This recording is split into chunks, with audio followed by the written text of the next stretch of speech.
Good morning. I have a migraine. I've had headaches every day, like after stream for the past like 5 days. Like really bad headaches that last all night to the point where like I'm tossing and turning in my sleep because it hurts so bad. Oh, it's awful. I just took 2 Advil. We'll see how it works. So just a heads up, it might be a shorter stream just because I don't know how bad this is gonna be. So I know, I don't know what's going on. I'm drinking lots of water. I have electrolytes too. I don't know. Why am I getting headaches? I have no idea. Anywho, good morning. Hello. Hello, hello, hello. Have you eaten? Yes. I've been eating. Everything's good. I'm doing everything I can to avoid headaches. I'm just having like chronic headaches right now. So I don't know. I don't know. I don't know why. Couldn't tell you. Brain's just doing strength conditioning for the DLC, yes. Nice fit, thanks. Thank you. I've got my comfy jeans on. Comfy. Got that shit on. Yes, we're gonna play more Elden Ring. We're very close to beating the game, but I don't want to beat it today if we can avoid it. I think I'm gonna just do Gideon and Horalu today, probably. So, ooh, my head. We'll see how much I can handle. This is crazy. I don't know. I don't think I've had like chronic headaches like this back to back to back in a long time. I do get migraines. Like I'm a migraine haver, but this is like on another level. It feels like there's barely any escape from it. Usually a migraine ends. This feels like a constant bullshit. When did I start having it? Let's see. Last week, probably Friday. Maybe longer ago than that though. I should probably be keeping track of that, huh? It don't feel good. I don't have Excedrin. I should get Excedrin. As someone who gets migraines, I don't have Excedrin. Isn't that stupid? What the dog doing? What the dog doing? Dumb of ass over here. Okay. Yeah, according to WebMD, I'm dying. True. I have decapitated head. True. Cluster headache, maybe. What's the description for cluster headache? Could be something like that. I don't doubt it. Thank you, Rulies. Thank you. I'm taking this off because I'm already... My armpits are hot, but my body is not. What a confusing existence. Annoying and confusing. Congratulations on achieving your true form using Fortnite yesterday. Thank you. It was good. It worked out great. Cluster of constant headaches that can be weeks long. Oh, yeah, that sounds like what's happening to me. I'm not sure I've ever had that before. Is that something that can just randomly happen? Because if so, it fucking sucks. I want a refund. The green was a nice color. I know, I love that color, but my armpits specifically are just sweaty. Also, I was trying out some drip outfits. Let's put on our favy. There's something I wanted to do before going to see Gideon. I can't remember what it was. Oh, should we go kill Tanith? Should we go kill Tanith? I made a post-Melina save copy, right? I'm pretty sure I did.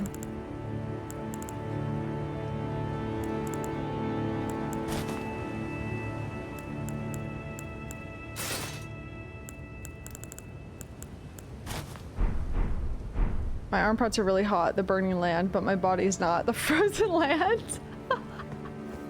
Incredible. I kind of have a feeling we might be able to get something from the DLC that we can give to Tanith, or that speaks to her. Or maybe we'll be able to use the dancer's castanet or whatever. The item that you try to talk to her about. Where are those? Where'd it go? We didn't give them to her, did we?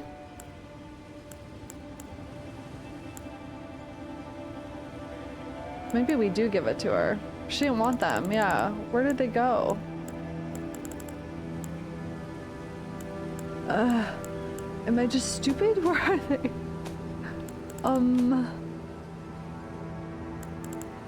Oh, so she does take them?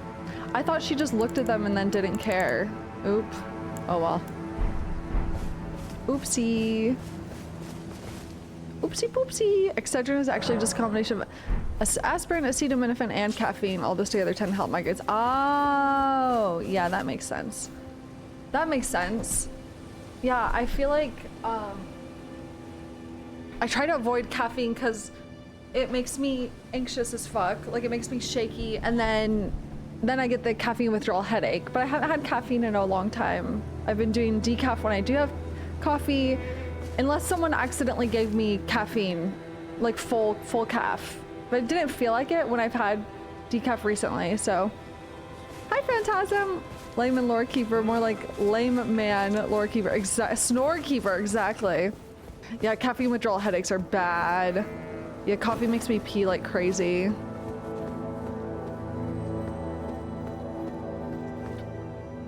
I had coffee yesterday and I was wondering why I was nervous all day. Real and true. All right, I go kill Tanith.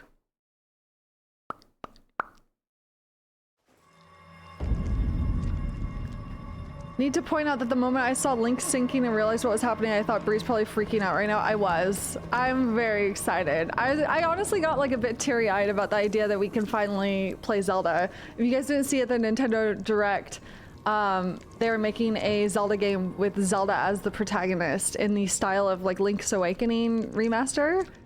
Or like remake. It looks really good. I'm very excited, and the gameplay looks really creative. Looks like inspired by some of the Breath of the Wild creativity mechanics, which is very cool.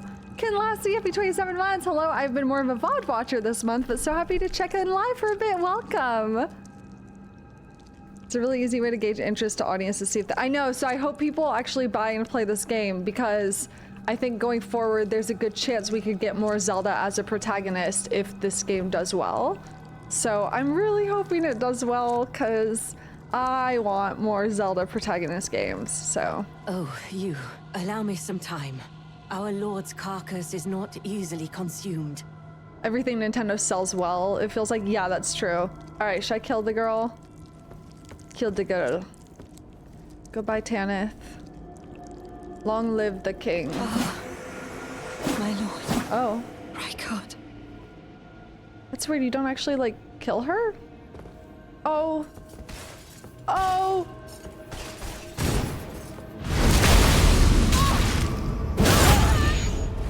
So her knight is a crucible knight. Oh boy. Oh boy. Oh boy.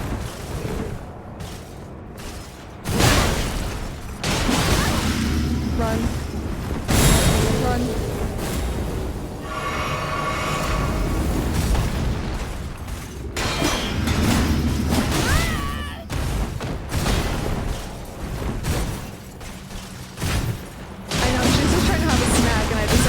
Fucking stab her. It's really mean of me, honestly. Oh! God, they don't give you a lot of time to heal, huh?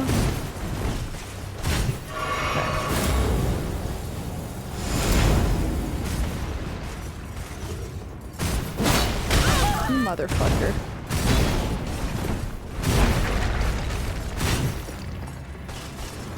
Back off. Stop! Give me a breather, fuck's sake.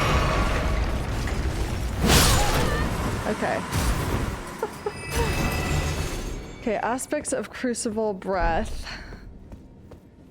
And this knight has died. Okay, and she left something there. I need to read that. Creates a throat pouch on the caster's neck, allowing him to spew fiery breath while walking. This is a manifestation of the Erdtree's primal vital energies, an aspect of the primordial crucible where all life was once blended together. Like a soup. Alright, let's read the consort stuff.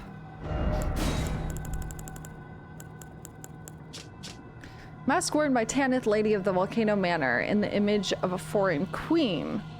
Interesting. Increases dexterity. Long ago, when Rykard first set eyes on Tanith, she was working as a dancer in a foreign land. Soon he made her his consort. She was the only human to remain by his side when he became the Serpent of Blasphemy. In that moment, Tanith was truly charmed by him.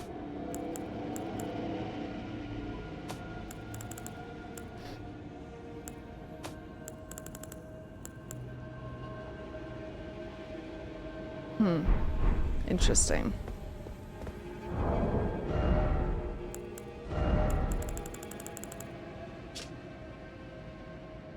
In the image of a foreign queen. So the mask is made in the image of a foreign queen.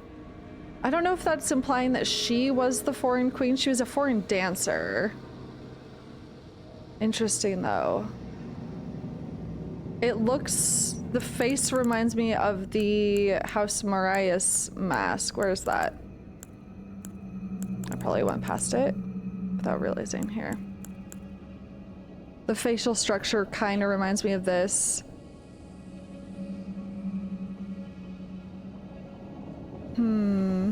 Mask bears the likeness of the first of their line.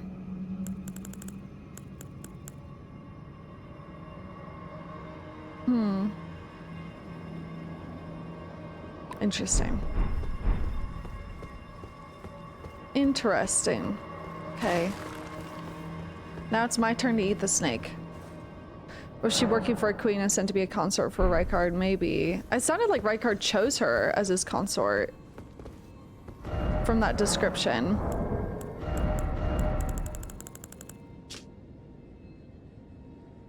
When Rykard first set eyes on Tanith, she was working as a dancer. Soon he made her his consort. Yeah, can we consume him now? She really found somebody to match her freak. I know, it's crazy. Who else can I check in on? I think that's pretty much it. I don't think Nefeli Lu has any updated dialogue. Renala certainly won't. Selen certainly won't. We took care of Zarias. You know, I really wish when you put on the merchant set, patches. Meh. Do you think we'll see patches in the DLC? I really wish when you put on the merchant set and talk to merchants, I wish at least one of them reacted to you wearing it. I think that would have been really cool. It feels weird that they don't, I guess, if that makes sense. Because wouldn't they be like, where did you get that outfit? I don't know. I don't know.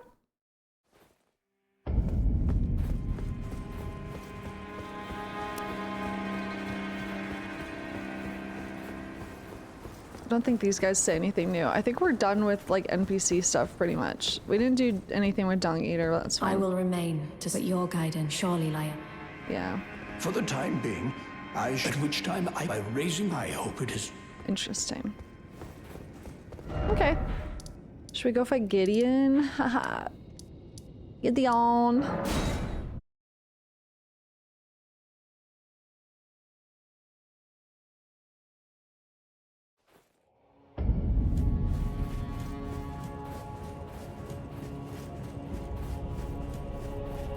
I think the path I was going is still the correct way. I'm not sure there is another path.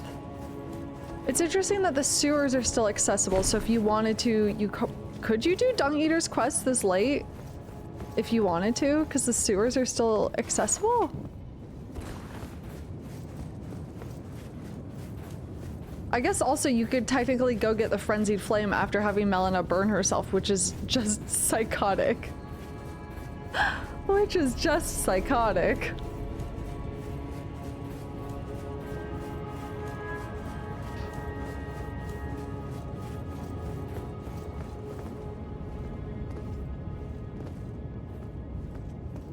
Is this where that transgressions statue was? Radagon is America. Was that here? So it's now covered up.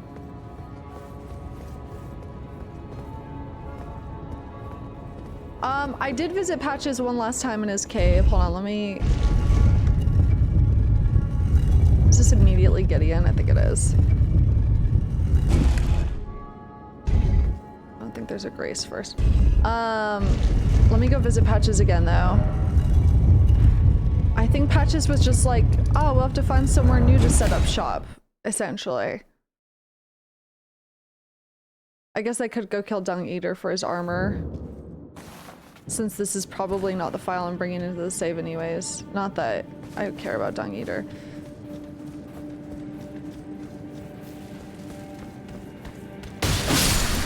Is it the squatting emote? Because I had that. That's my favorite emote.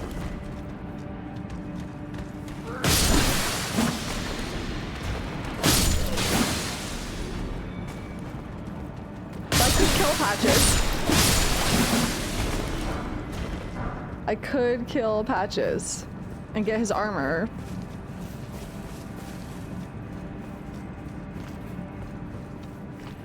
Murder hobo run? I mean, at this point. Hello again. Yeah, he gave me the squat emote last time. What, do I? Give us a coin or two, Nick. I don't think I've picked this up before. The Highwayman hood? Matt K, thank you for subscribing. Welcome. Thank you so much. That's kind of a cool hood. Might be able to make some cool combos with that. Kill him for the lore. I know, right? Yeah, I'm going Frenzied Flame. I'm killing everyone anyways. True. Should I do it? This feels so evil. I've never killed Patches. I don't think in any of the games. Have I ever been required to? Are we? Fine. Have it your way. You'll get what's coming. Don't go thinking I'm a soft touch. I want to see what he says.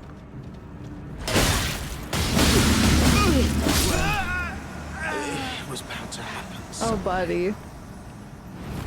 What a shit show. Oh, a spear.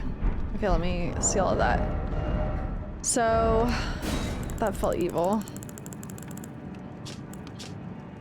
Weapon comprised of a blade attached to a long haft, a far-reaching piercing weapon. It can be wielded from behind the safety of a raised shield, very effective against mounted foes. Okay. Lightweight and battle-proven leather armor worn by a savvy soldier. Many admire the wearer of this armor for his chivalrous and forthright spirit. Did he write this description himself? That is so funny. This armor is actually really sick, though.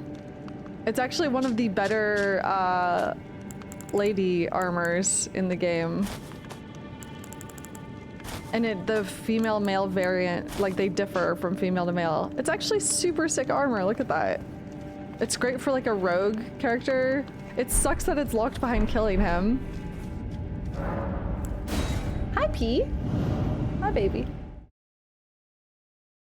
I know, it's really cool. The male variant is slightly different, but the female variant has this cute little cunty corset. It's great. I could go kill everyone, honestly.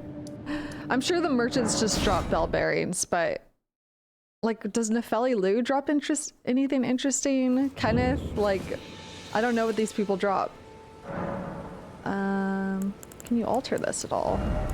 Curious. No, PP, don't even start with me. Girly. No, you can't alter this. I mean, it's very cool armor, baseline. Oh, they're in a peaceful zone, okay.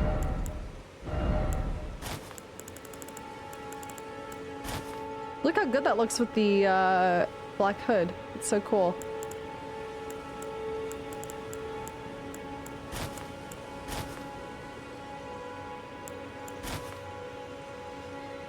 Yeah, it's a cool armor. I like it. Sorry, Patches. Pee-pee! What are you doing? You're just clawing the fucking back of my monitor. Queen, you're gonna disconnect the monitor. What are you doing? What are you doing? Bang! Come here,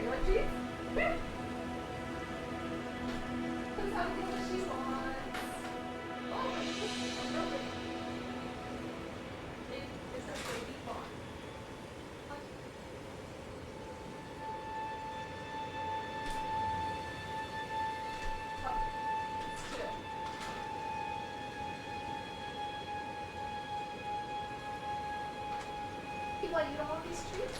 From different ones? What's going on? So spoiled. So spoiled. Hey. God, these cats are so spoiled, you guys. I know, I feel like she thinks the monitor is like a scratching post. Oh, God.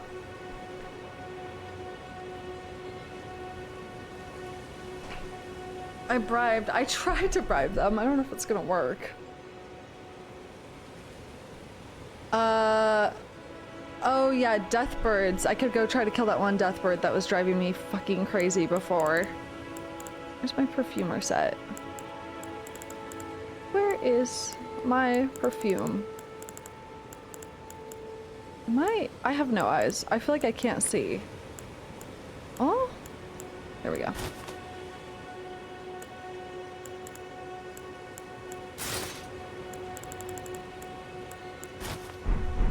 Hi, Larson! Knight's Cavalry armor. I think I have that. I went and did that off stream. This one, right? Yes. Knight's Cavalry, who now wandered the dim roads of night, were once led by the fell omen and were deliverers of death for great warriors, knights, and champions, which is interesting. Oh. Oh. Oh. What? Oh. Oh. Oh my, oh. What that? What's about? Meow meow. What? She's so cute. Hey, you want to go in your office? Is it a bee? Yeah. She's so cute. What are you doing? What are you doing? She's so cute. She's so vocal. What is the baby? What? She likes when I go, like, oh, what are you doing? You know, it's so cute. We have a language we speak. Gaspina pets, yes. They get so excited about it. It's so cute. She looks like she's gonna go pounce on something in there.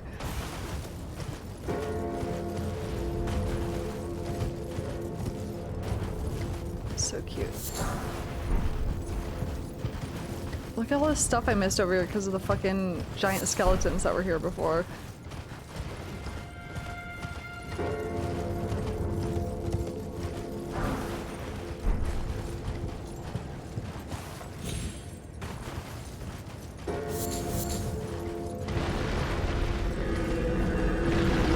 What? Is there another Mariner? Who's summoning that? Who's summoning that?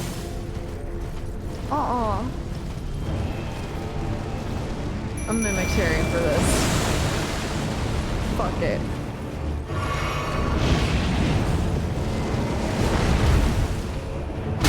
Ow.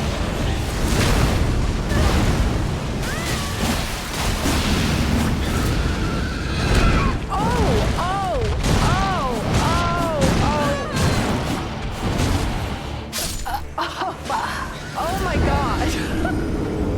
What the fuck, dude? Jesus Christ. Okay. We go again. Hi! Are you being cute? Oh my gosh, she's so fucking cute. Oh, what the fuck, dude?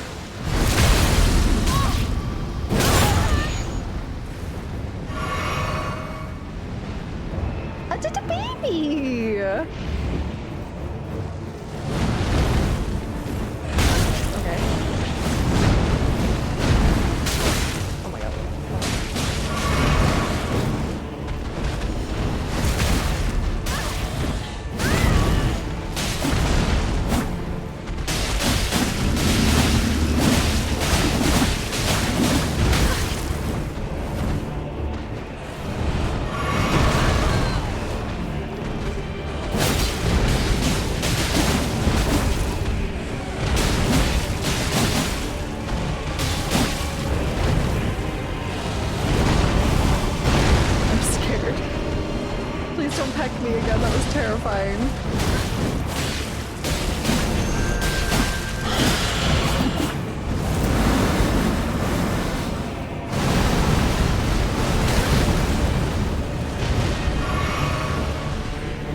somber smithing stones ready for use in SOTE. I used mine up already. Oh, that's a good point. That is a good point, because there are new weapons in the DLC.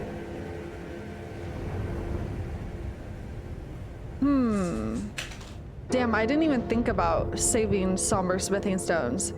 Actually, they're probably gonna give you an abundance of them in the DLC, because they wouldn't punish players for that. There's no way. They'll definitely provide us with some somber smithing stones for sure. Okay. Boop. Death Ritual Spear. Ritual spear used by priests of old who were permitted to come among the death birds. The priests became guardians of the birds through the rite of death, which also serves as an oath sworn to their distant resurrection. Interesting. What does that mean? The priests became guardians of the birds through the rite of death, which also serves it as an oath sworn to their distant resurrection. Also, death is always capitalized. Do you think death is an outer god? Probably. They come among the birds. Glow-Mighty Queen probably worshipped. Alright, Gideon.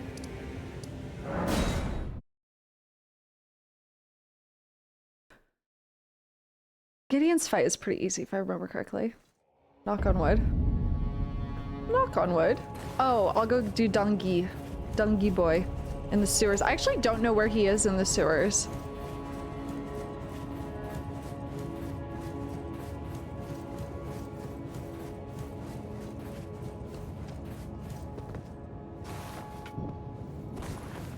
If you die, it gets harder. Oh, great. Ain't that just the way I play? The drip is immaculate today. Thank you. This is my favorite armor combo in the game. Oh, I missed. Whoa.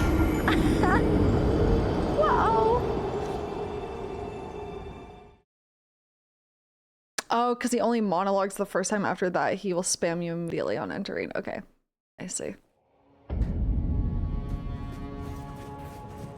Ouch! Tom and Jerry scream. He's locked up watching Saltburn on repeat in his cell. Real.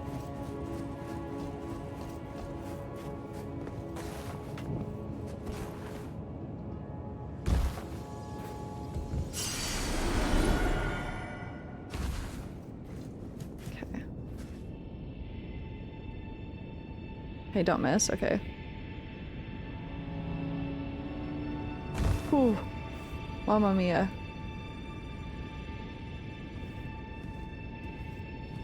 There's so many bloodstains up there. Oh my god. FPS? Oh, it's all ashy down here now too, huh? Time for sleep. Oh right, so you can't get out the normal routes. Okay.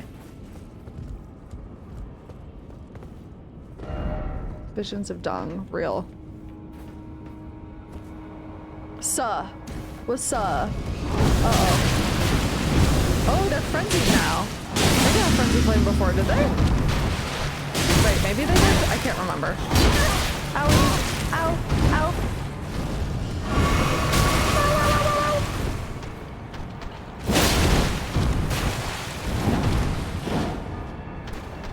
That's not frenzy. It's my bad. Is that holy? What is that?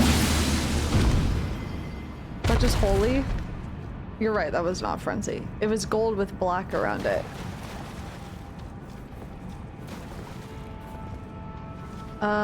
Okay. How do I get to Dung Eater? Rest here. I thought Black Flame was white with black around it.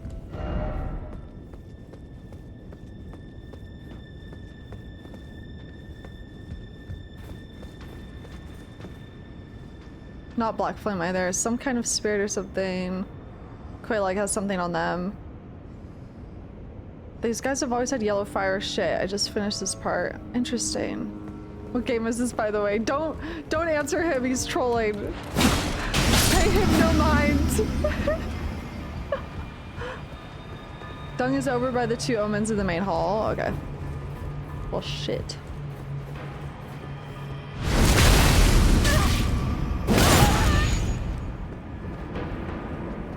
Omen hatred curse shit. Do you guys think that... Well, yeah, this may be an obvious thing. Okay. Jesus, the relentlessness is just crazy. Do you guys think the Formless Mother is responsible for the Omen curse? Especially because it's linked through blood, especially because Moog worships the Formless Mother. That's like the route he went with his curse. Let me know if I need to turn down the game.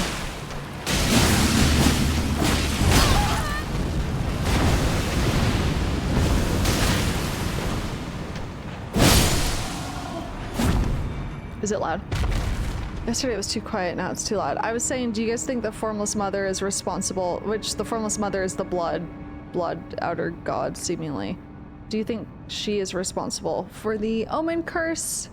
Since it's via blood, since we have Moog with his Omen curse going the route of wanting to be the Lord of Blood. Is he this way? Dung Eater? Okay. I had this moment the other day, hear me out, where I was talking to Benji about the outer gods in this game. And I was like, how do they know that all these gods they're calling different names aren't actually overlapped and some of them occupy the same space? Like the goddess of rot and rot spreading through blood, and the Omen curse and the Omen spreading through blood. How do we know those aren't all under the domain of the blood outer god? And what if people just have different names for the same thing and without realizing it's all the same thing? Which is a very like human mortal interpretation of gods, right? I feel like that's a often done trope of like, oh, that's like, you know, this outer god, and it's like, no, that's this outer god. This is what she does. She's probably taking advantage of the Omen curse. I feel like the Omen curse is more natural crucibles. Yes, it's definitely crucible stuff for sure. Yeah, it's only deemed a curse because of Golden Order America. Which way am I going? Past the rats, past the flowers, up the ladder. Okay, cool.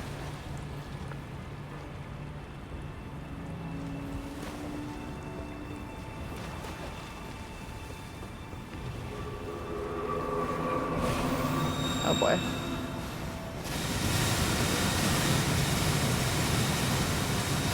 I think that applies to the Bloodstore and the Formless Mother, but the outer gods seem to have very specific domains besides maybe the Fell God. Yeah, maybe.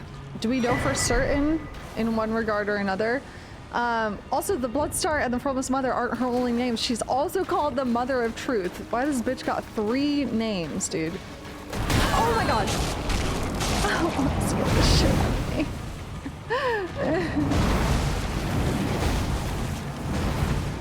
No. No. I just hate, they move like spiders, so it freaks me out really bad.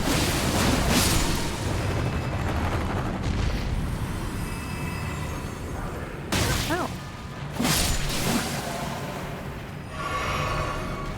Okay, this must be him up ahead. Banging his head against the wall? Me? Oh my god. Do I just go in there and kill him? Let me out. Let me out of here. I must eat more. Defile more. Everything that matters to you for generations to come. I am the Dung Eater, a scourge upon the living. Anyways, yeah, the Formless Mother is also called the Mother of Truth, which is interesting. Also, okay, can we talk about something? So, in the same way that the Goddess of Rot chose Melina as their, like, I don't know what you want to call it, vassal?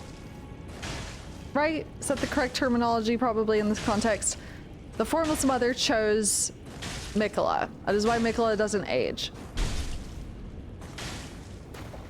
Mikola goes and makes a tree using his blood. Does anyone not feel like that's a little bit, like, scary, given the fact that the Formless Mother is the one that's, like, communing with Mikola? Like, did Mikola not pause and go, I hope I don't make a tree that allows the Formless Mother more access to the lands between? Is this not a question that has popped up?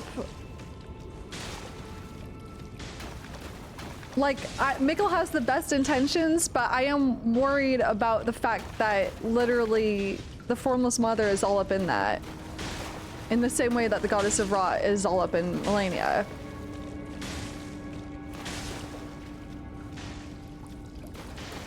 You have some good points there. I didn't even think about that. I assume the children had no choice in being taken by an outer god or influence. They just get influenced. Exactly. I don't think they have a choice. I don't.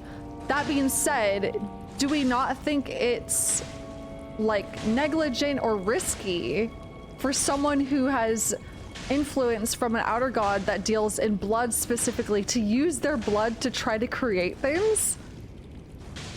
Like, I feel like that is like a, what's the word? A blind spot in Mikola's vision almost. It's like, the first thing I think of is like, well, I would be nervous to make a tree from my blood because what if that allows the Formless Mother more power somehow in the lands between?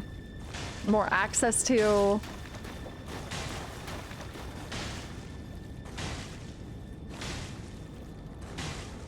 Yeah. Because think about Melina and the Rot. They basically were selected before, they were influenced before they were born, it seems like. They were born that way, both of them. Melina with the Rot, Mikola with the influence from the Formless Mother, being unable to age. Lunchman, thank you for subscribing. Thank you. It's like, how do we know that the Formless Mother's influence, how do we know where it begins and where it ends in Mikola, and also what he does and how he uses his blood? I'm just concerned. I am concerned. We see a fair amount of things with Mikola and him using his blood for goodness. However, the root of the power scares me, and it's like, I don't know.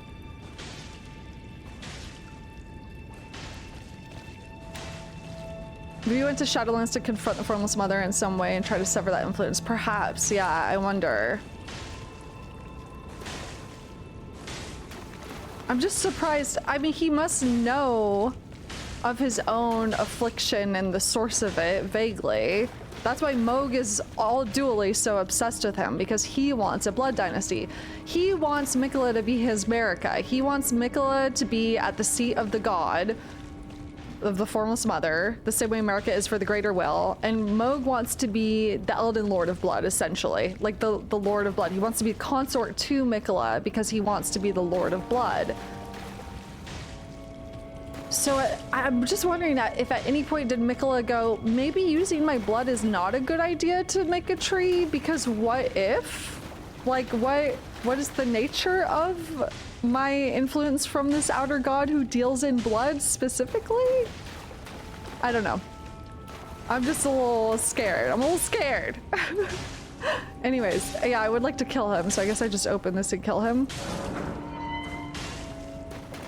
Moog has been living as Mikola's blood for however long, so who knows what that means. What item description says that? Who are you?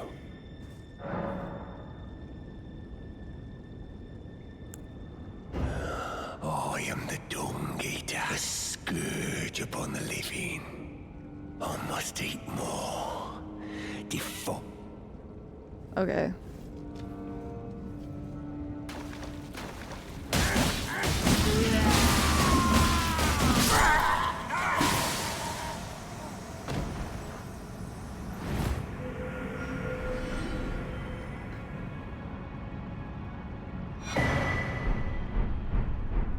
All right, let's read all this.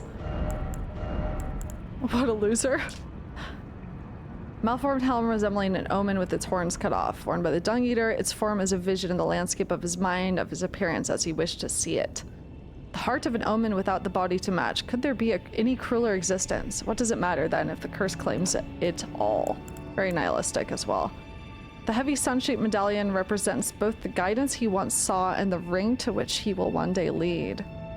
Interesting. Interesting.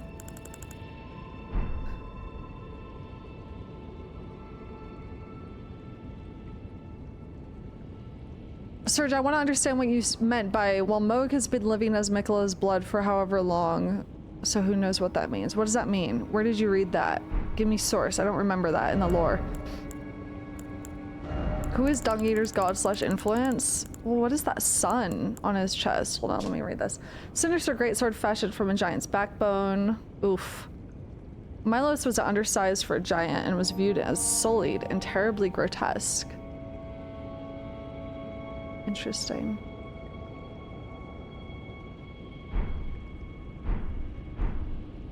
When Miquella bleeds, Moog comes out. Oh yeah, he comes out of the blood. I didn't take that as him quite literally living in his blood.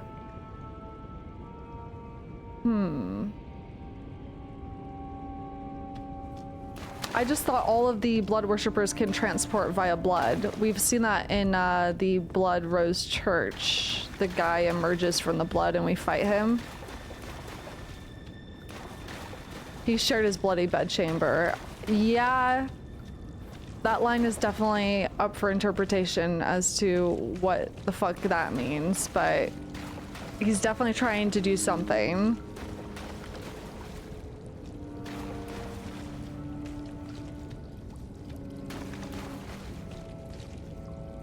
If Miquella already abandoned his flesh, that would explain why he never answered to Moog.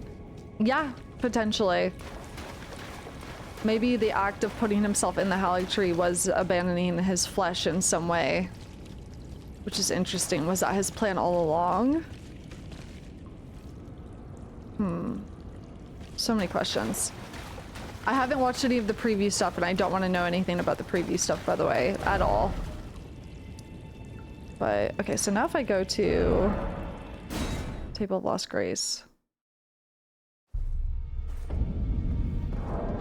I just want to look at that chess piece again.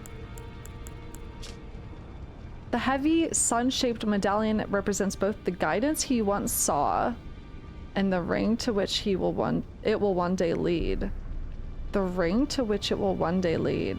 The guidance he once saw. Sun-shaped medallion. Does that look like anything in existence in the lore? Sun-shaped medallion represents both the guidance he once saw and the ring to which it will one day lead.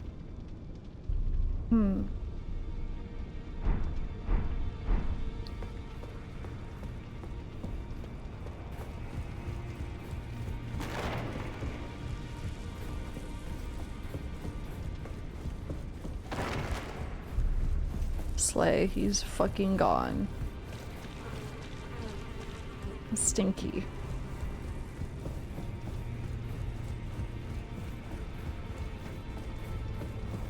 Yeah, the guidance he once saw reminds me of some sort of like vision or prophecy influence from an outer god. Yeah, Dung Eater was a Tarnished, I believe so. Lots of references to the Kingdom of the Sun, like the Sun Realm Shield. Yes, that is true. Interesting.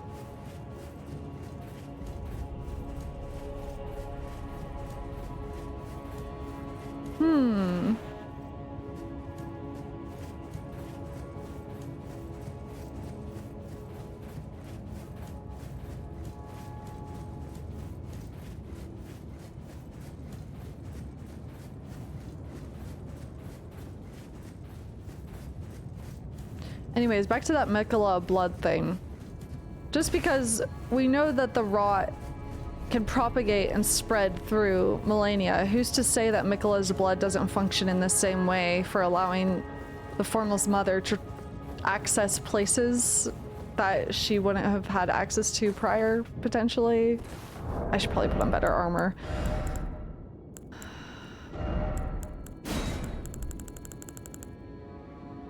I'm not gonna look epic. I'm going to look sad and lame.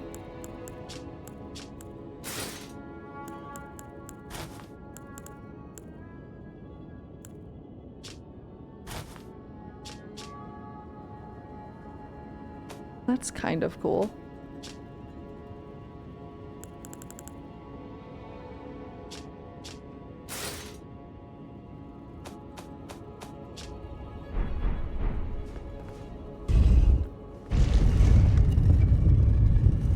Poopy prostration, dookie deliverance, fecal faith, defecation divinity. Holy shit, you guys are cooking.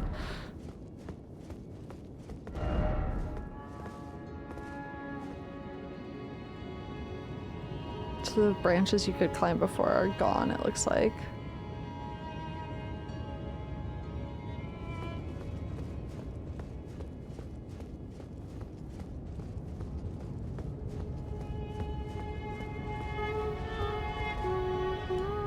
All right.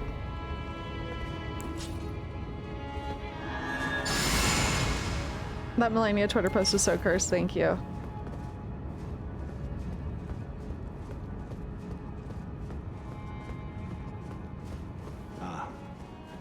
Should we just start wailing? To stand before the Elden Ring. Sad state of affairs. I commend your spirit, but alas, none shall take the throne. Queen Marika has high hopes for us. Continue to struggle. No, Jesus Christ. He just uses everything. Just like me for real.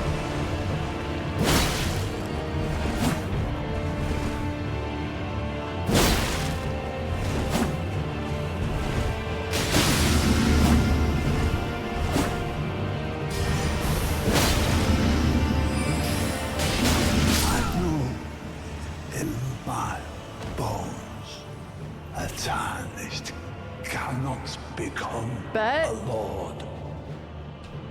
Not even you. A man cannot kill a god. We'll see. Alright, time to read item descriptions. Helm set with countless eyes and ears, worn by Gideon Ofnir the All-Knowing. Knowledge begins with the recognition of one's ignorance, the realization that the search for knowledge is unending. But when Gideon glimpsed into the will of Queen Marika, he shuddered in fear. At the end, that should not be. Oh. Realization of the search. When Gideon glimpsed into the will of Queen Marika, he shuddered in fear. Interesting.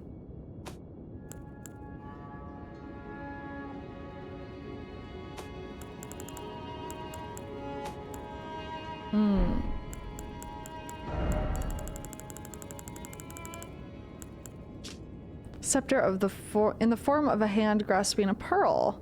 Signature weapon of Sir Gideon Ofnir the All-Knowing. The pearl stands for the world, the heavens, and an eye, representing the many forms of knowledge never fully attainable. Even knowing that, the All-Knowing's hand grasps for it. Pearl stands for the world, the heavens, and an eye. Interesting. Interesting. Representing the many forms of knowledge. Very interesting stuff. How good is his armor? Not. What does it look like? It's not a bad, like, tunic piece to try to... Ooh, I actually like the robe on this a lot. You could probably make this look really cool with some other armor sets.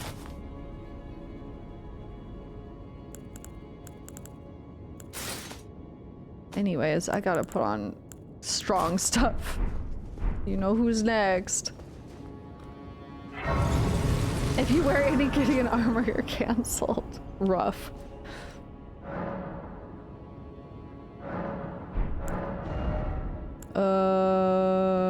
Should I get to 169? Because it'd be funny. There, now I can summon Tish. Everyone happy. Tish.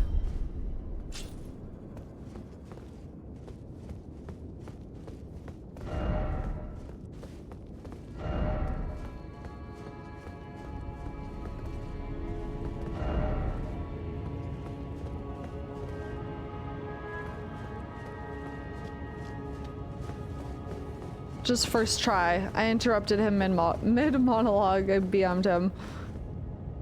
Gotta go this way. I'm trying to remember.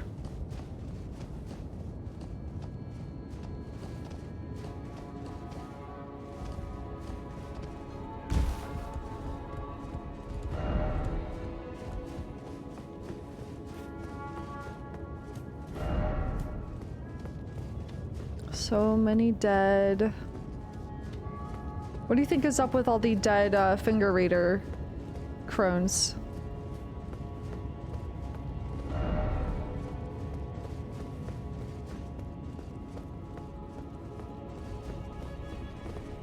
Apparently the less content you complete before getting to Gideon, the stronger he is. A lot of late game spells have long wind-ups, so leaving him with his base kit is a lot faster. Ah. Erdtree heal.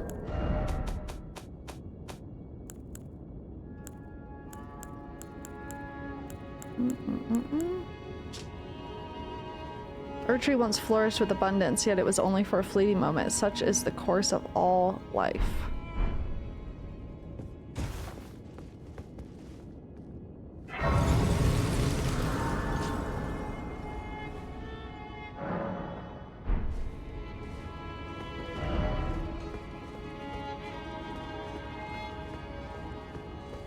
That life is fleeting is my interpretation of that. Let me read it again.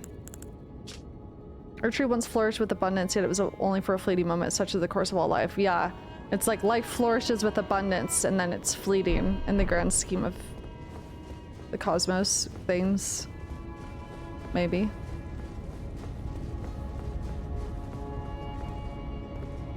I mean, the Erdtree certainly doesn't seem abundant, especially right now, but it is interesting, right? The Erdtree seems like it's mostly spirit in form, which implies that it's probably been burned before. There's a lot of lore items as well that imply that it's been burned before. Who we got here? Shabiri? What? And Nefeli? What? Oh my god, can I do both? That's crazy.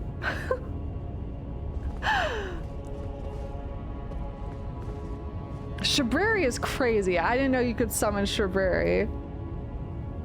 Yeah, that's so cool.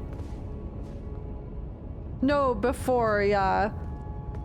I think it looks like a spirit tree. It looks like not real. It looks like a guise to maintain stagnation.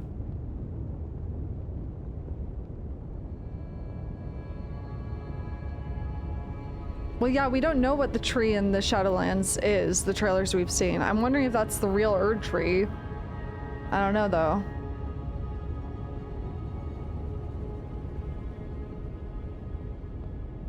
I could summon them both, I think.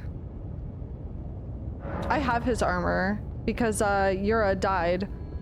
Yura dies no matter what, I think, with the Eleonora summon fight. Is it ever explained why Melina is burnt before mountaintops? So she is a kindling maiden, but specifically she says that her role is to be kindling. We don't know a lot about Melina. What we do know about Melina is this. We know that Melina, at some point in time, was imprisoned in the elevator tower that takes you near the near the consecrated snowfield and the mountaintops of the giants. So she was imprisoned in a secret prison room filled with books, guarded by a magistrate of the order who they're tasked with like the most like awful vile things that like never come to light, like rituals, dark shit like that. That was the person that was guarding her, and it was like a prison room. We know that she was in that room. That was her room. We know that she has a very fuzzy memory of who she is. We know that it sounds as if she didn't have a normal relationship with her mother because of the way she talks about Bach. We know that Melina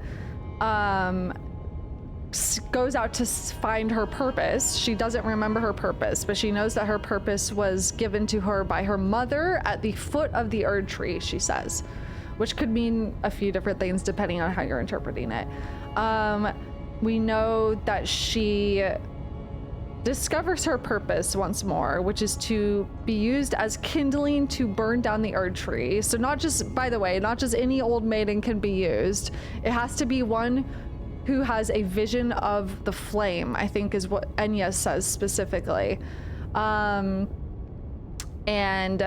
it sounds like once she finds out her purpose as kindling, she seems like frustrated, and she says to us like, I want to do this though. I want to be kindling, not because this is my purpose, but because it's I want to do. And it seems like she's like taking a stand of like, she wants to help us achieve our vision, whatever that is, unless it's the frenzied flame, obviously. But when she finds out her purpose and comes back to us, she does seem very like put off by it. Like finding out the truth of things, maybe. And then the other thing we know about Melina is that if you choose the frenzied flame, she is very, very opposed to it. She does not want you to do it.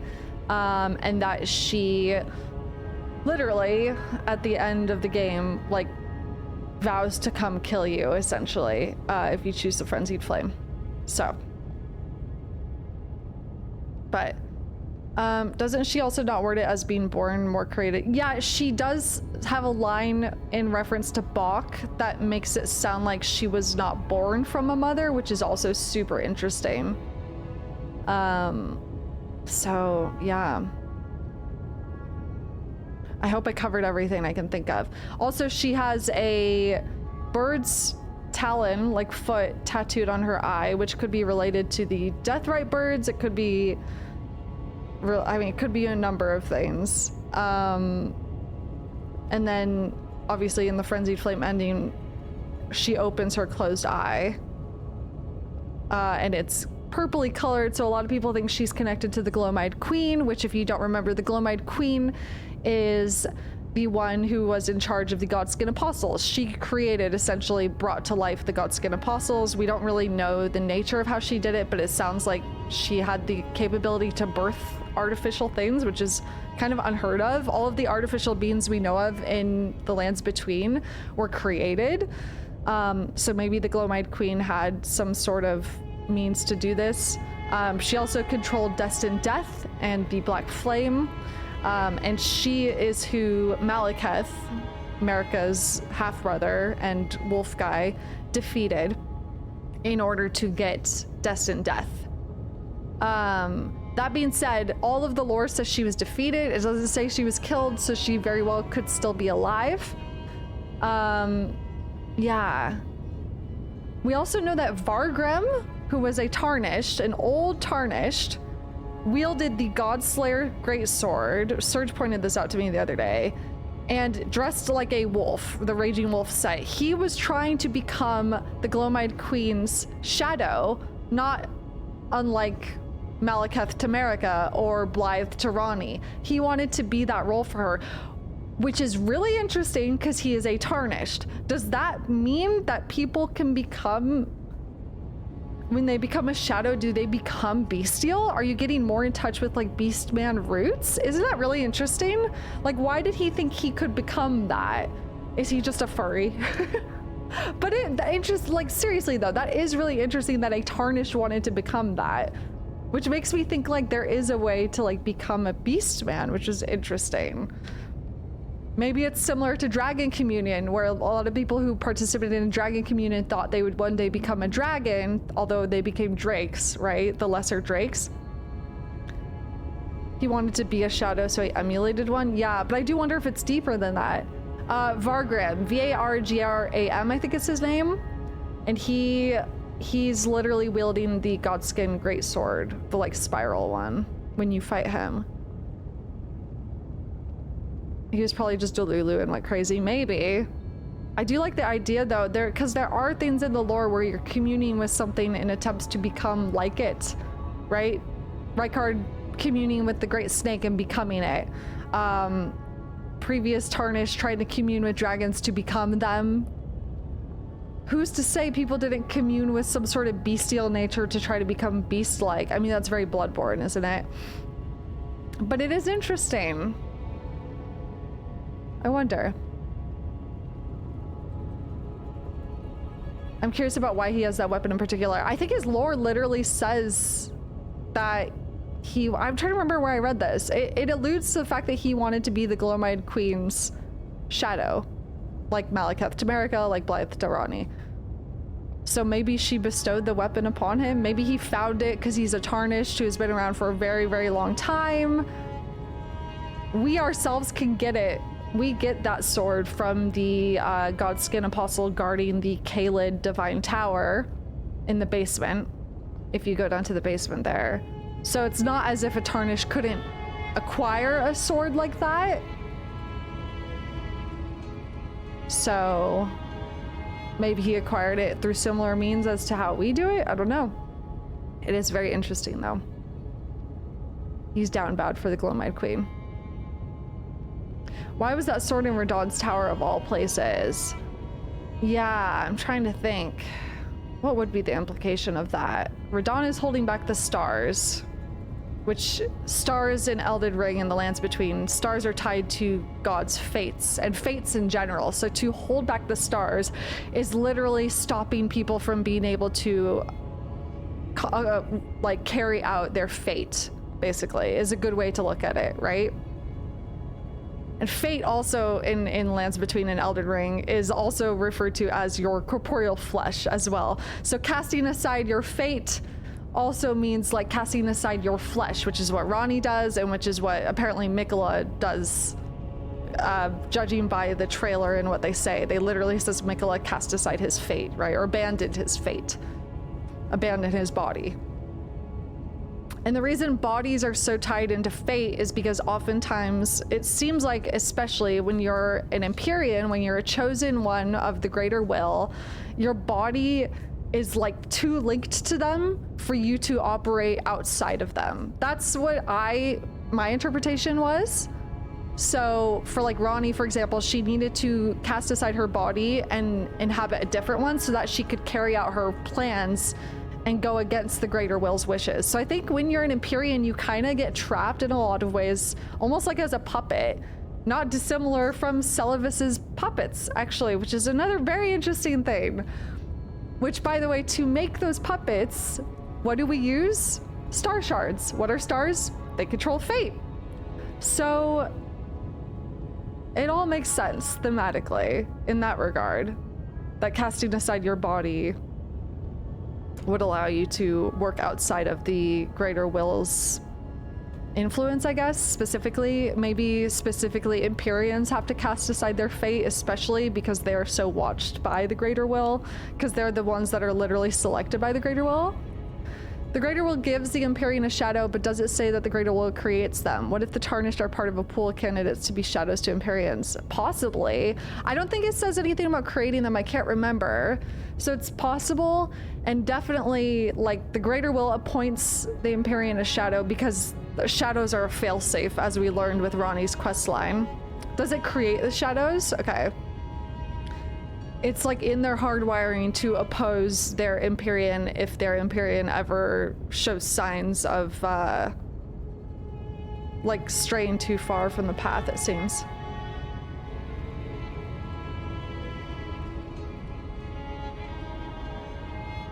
Ranni and Blythe grew up together, but I don't know if that means he was a puppy at one point. Well, exactly. Malekith and Marika are half siblings, so what does that mean? And at one point, and also, sorry, by fingers creating the shadows, does that mean they just create, as in they appoint someone, they choose someone, and they influence them? Or is it quite literally they create out of nothing? I think it's probably the former rather than the latter. What exactly are Tarnished? Where did they come from? Why are they coming back to Lands Between, and from where? Yeah, I got you. So Tarnished are they're just humans, basically. In layman's terms, they're just humans who are ancestors from, or who are like, they've evolved from probably very like wild-like humans at some point, it seems implied. It seems like where did they come from? Why are they coming back to the Lands Between? Marika banned Marika banned Godfrey, aka Horalu. She banished him and all the Tarnished, which are like his like progeny, basically. I think all the Tarnished stem from Horalu, vaguely implied, right? But we're part of we're all like connected to him. So when she banned him, she also sent all of us away outside of the lands between. We don't really know where they came from. I don't remember if we do, but it's just she banished Godfrey and all of us outside the lands between. And then she said someday you'll come back and you'll be touched by grace again, which is interesting because America, it seems like, had like a million contingency plans in place to try to make sure that someone got her out of the fucking puppet position that the Greater Will has like trapped her in. It really seems like America has like a million things, contingency plans to try to get her out of the situation that she got herself into. So yeah, we were banished along with Godfrey. We were removed from the Gold of Grace. Like we were seen, that's why we were called Tarnished. They're descended from Godfrey or his warriors, yeah. And then when we were welcomed back, when she had us come back, we were touched by the grace of gold once more. So we're now tied into this order of death and coming back from the sites of grace. She specifically wanted us to be able to do that, the Tarnished, and she literally, it's very heavily implied that Marika is the reason that Roundtable Hold exists in the pocket space that it does. Hugh is there, who was appointed by Marika to make a god-slaying weapon. Why? So that we, a Tarnished, could one day kill the Elden Beast and free her from her shackles, basically. Yeah, it's all very orchestrated. She orchestrated our banishment so that we could be outside the control of whatever happens. It seems very heavily implied that that is the case, Dev, 100%.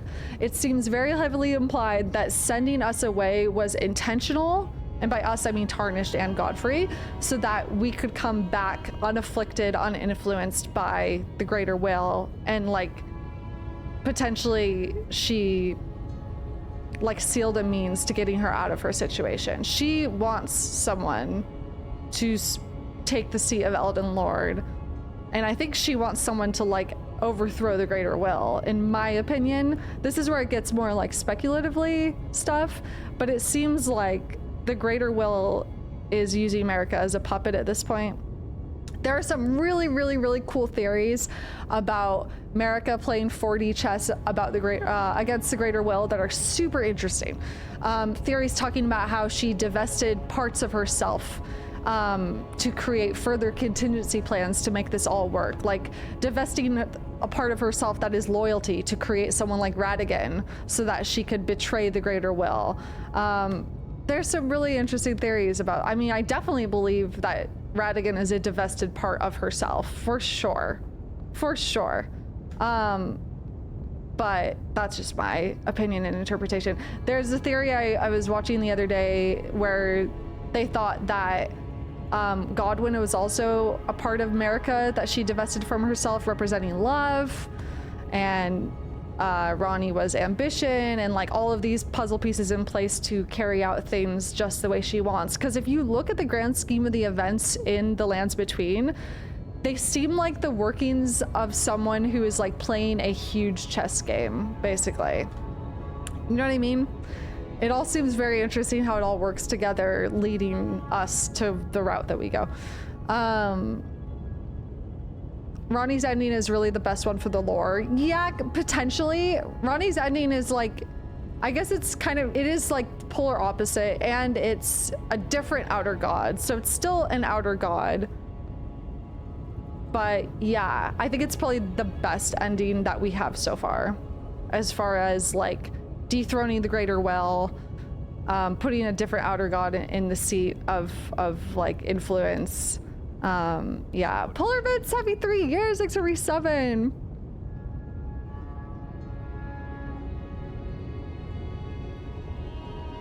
They never say that Godfrey was banished because he lost the Golden Glebe. They explicitly say supposedly when they reference this. Yeah, I feel like there's a lot in the lore that is intentionally supposed to be read as interpretation of history, because so much of the lore sometimes contradicts itself as well in really interesting ways that feel like very George R.R. Martin.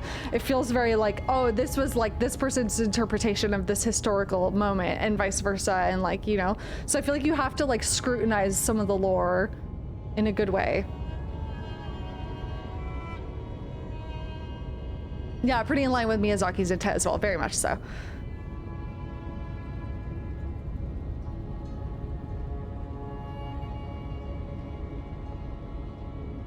Yeah, a lot of different sources of history is almost unreliable narrator. Yes, I love that personally because it's like very realistic. This is Shabiri. Shabiri is, as far as we know, one of the earliest points of the Frenzied Flame Outer Gods influence. So the Frenzied Flame, or the Three Fingers, which you know how there's 2 fingers for the Greater Will. Well, there's a 3-finger vassal, and that's for the Frenzied Flame, which is chaos. So the Greater Will represents order. The opposing force of that is the Frenzied Flame, which is chaos, right? So Shabiri was a guy who at some point in history spread a lot of like blaspheme and slander and stuff like that. And for this, they punished him. I think they removed his eyes, I believe. And a really common theme in Elden Ring is communing with outer gods through your eyes, which is interesting. That both of his were removed, and then he started communing potentially with the Frenzied Flame, or we don't really know which came first. It's intentionally really vague. But yeah, the Frenzied Flame basically is an outer god that wants chaos. It wants everything to be destroyed. Followers of the Frenzied Flame believe that to exist is to suffer, therefore existence should cease. Every life should be destroyed because suffering is too much to hold. It's too much to handle, right? Yes, Frenzied Flame Girl, don't we feed her eyes? Yes, so Hieta consumes Shabiri grapes, which are eyes from previous people who were inflicted with Frenzied Flame and madness.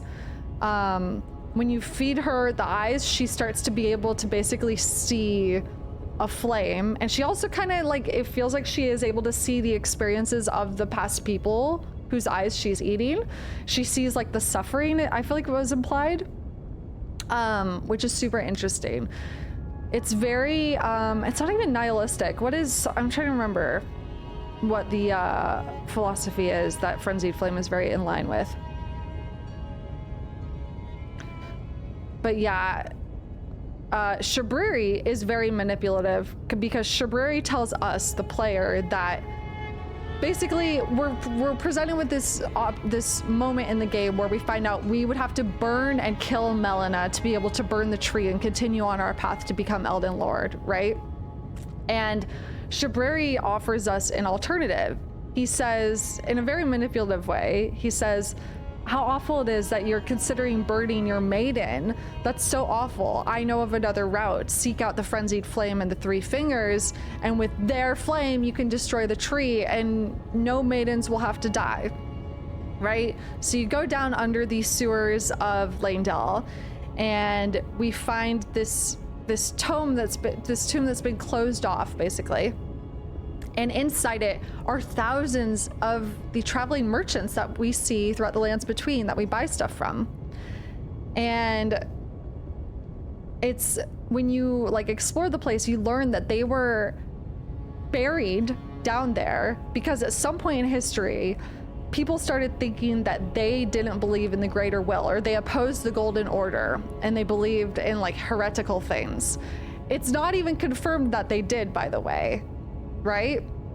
So people started saying like, oh, those merchants, those nomadic merchants, they don't believe in order, they don't believe in the Greater Will.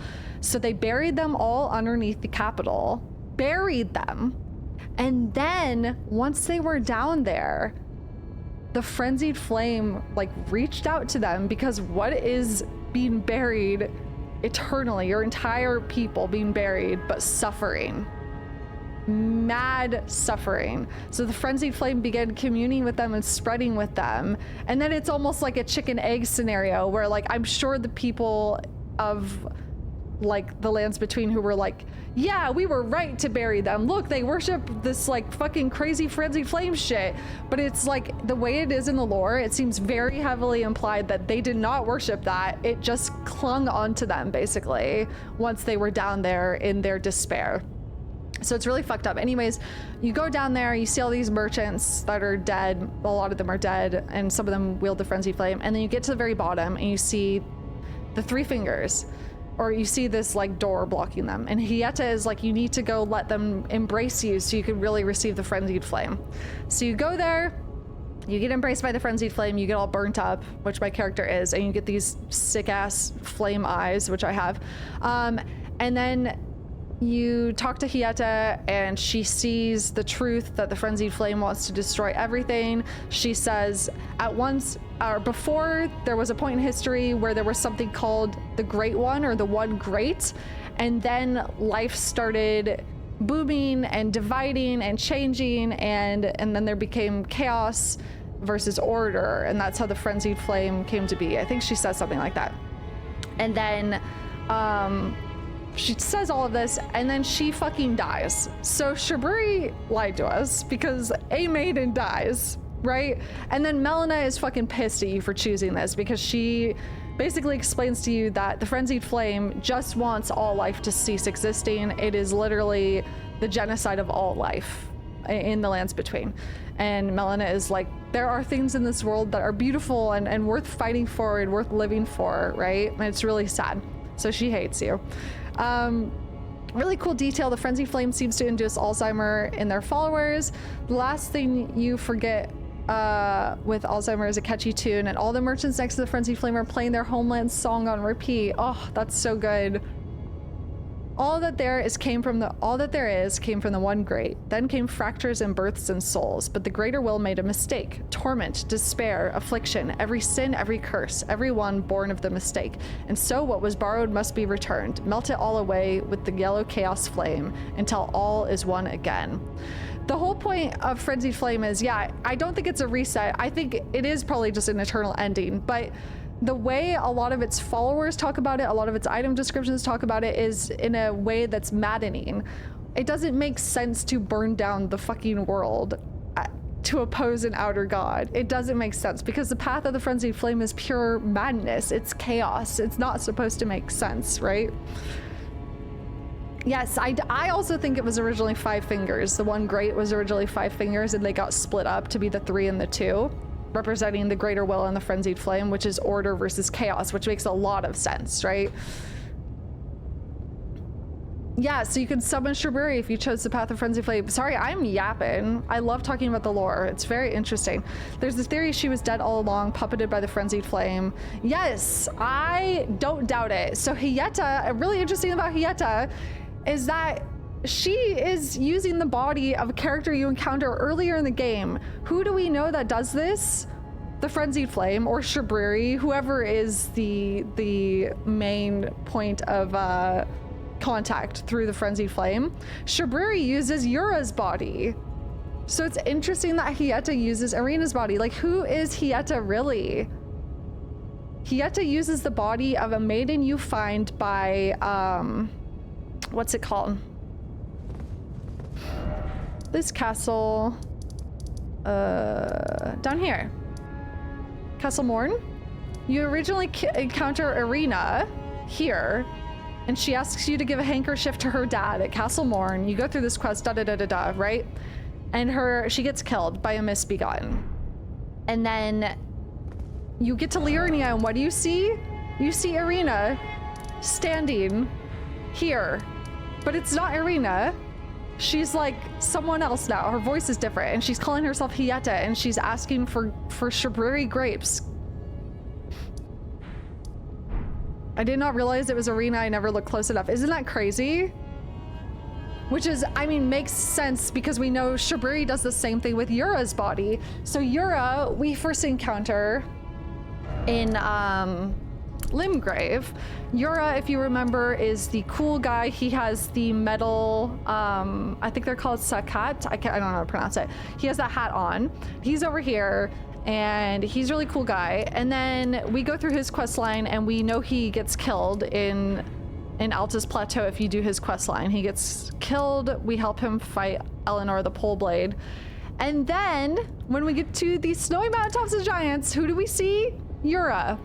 But no, it's not Yura, it's Shabiri. And who is Shabiri? Shabiri seems to be the first point of contact for the Frenzy Flame, it seems.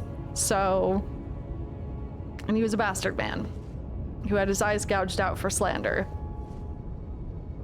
He's got a hat for zesting lemons. Yep. Yes, that's the other thing. When you later encounter Irina's dad from Castle Morn, the body that Hieta is inhabiting is Irina's, remember.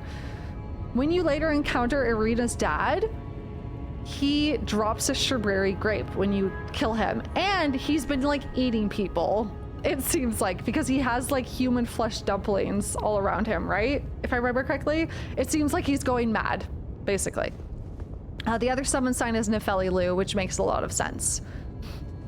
Nefeli Lu, if you don't know, is a ancestor of Godfrey, Horalu.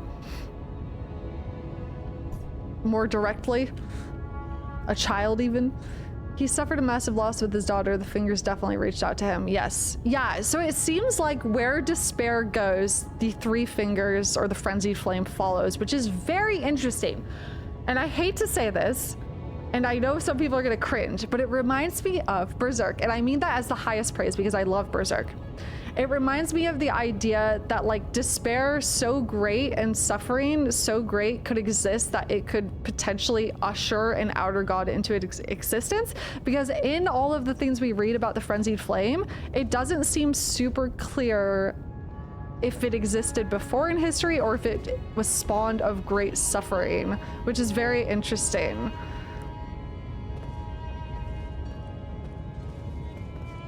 I'm surprised people didn't notice Hieta is Irina from Dark Souls 3. Oh, Naive, that's so funny you say this because the only time I streamed Elden Ring was the launch day. And when we encountered Irina, I was like, wait, this is literally the girl from Dark Souls 3. Another like blind maiden. I was like, what the fuck? They find desperate people who would drag the world down with them in their despair, maybe. Yeah, I mean, despairing, suffering people are probably easiest to manipulate and convince to go down the madness route, right? So it makes sense. Makes sense. Already preparing the hate thread. Despair Manifest is also popular in folklore in Japan. Final Fantasy has a few bosses like it as well. Yeah, it's super interesting.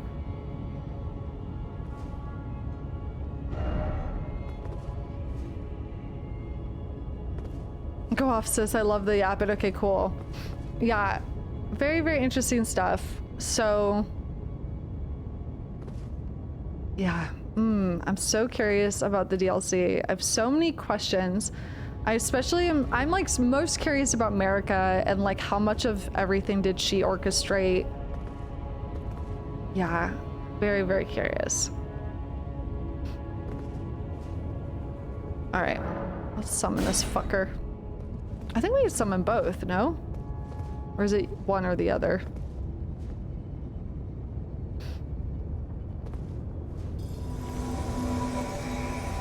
Crazy fuck, Shabiri. This will make his HP pool insane, but it could be fun.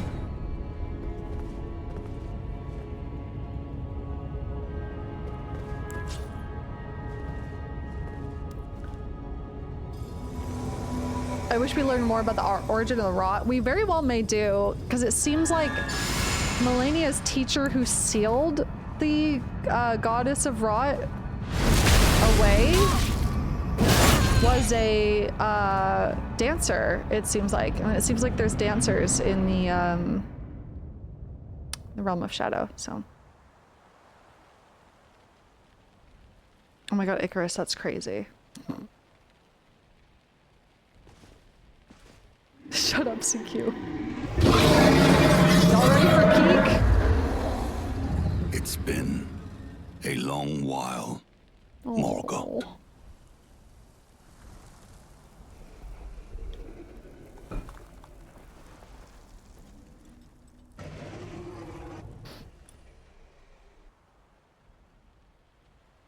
Long and hard didst thou fight. Tarnished warrior, spurned by the grace of gold. Yeah, Rev, exactly. Be assured the Elden Ring resteth close at hand.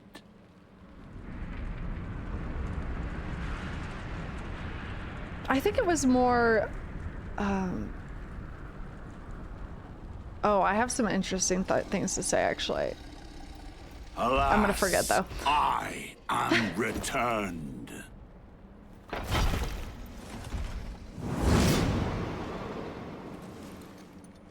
To be granted audience once more.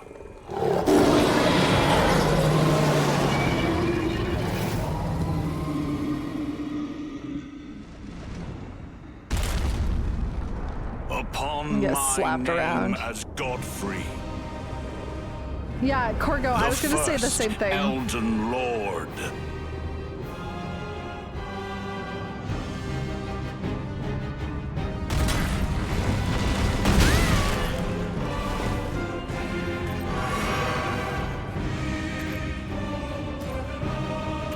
Come on, guys, get in there.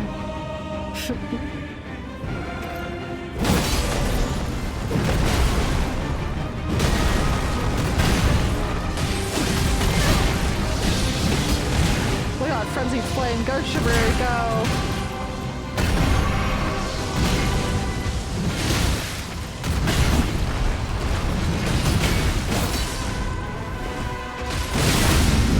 Oh boy.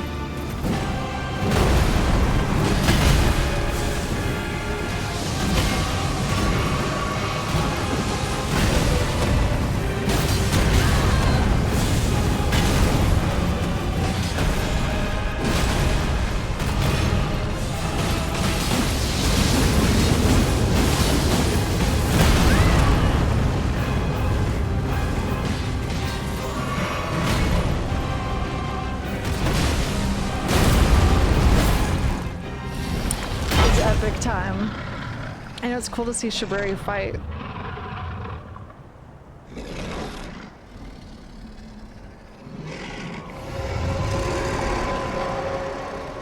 That will be all. Sarash. Thou didst me good service, Sarash.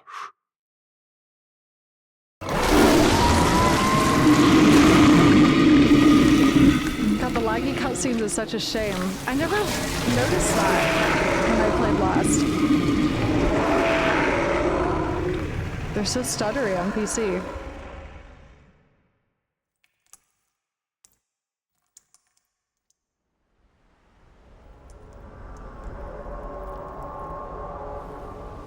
Jump cut. It's like, it feels so stuttery though. I don't remember it being that way on PS5. Like that? I've given thee courtesy enough.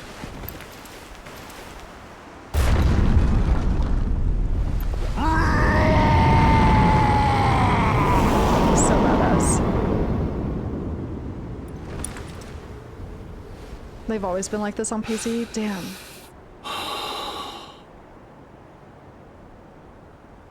Now I fight as Horalu. Warrior! He's so cool. My dog when I step on his tail on accident. Hey, where are my buddies at? Okay, there we go. I was like, hello? God damn, that's far reaching.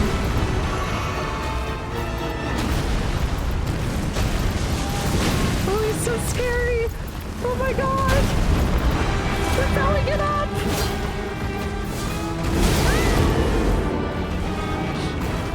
Get up! He hates your ass! Holy shit! He's slam dunking you!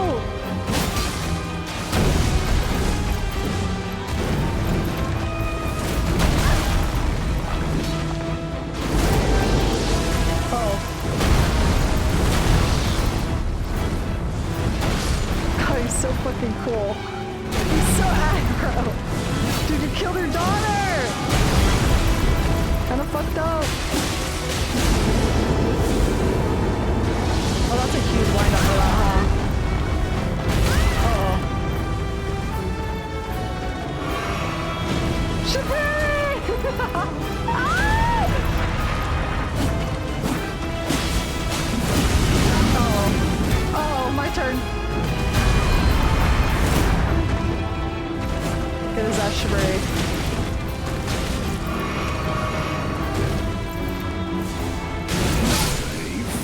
Tarnished. First try.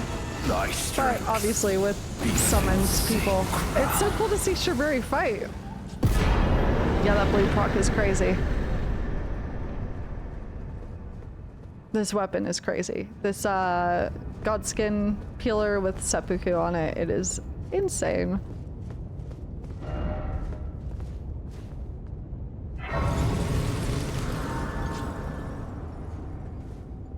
#1 victory royale. Yeah, Fortnite about to get down, get down. All right. Radagon and Elden Beast do not take good bleed damage. So I was thinking about leveling up something as an alternative option. Ice katanas.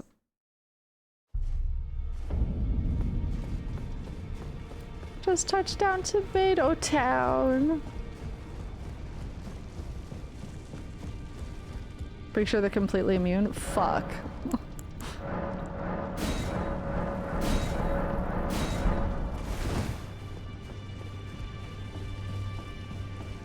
Can switch to occult for higher physical damage.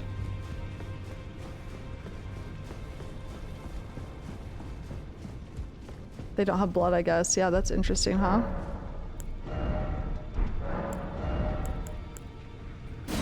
Let's read.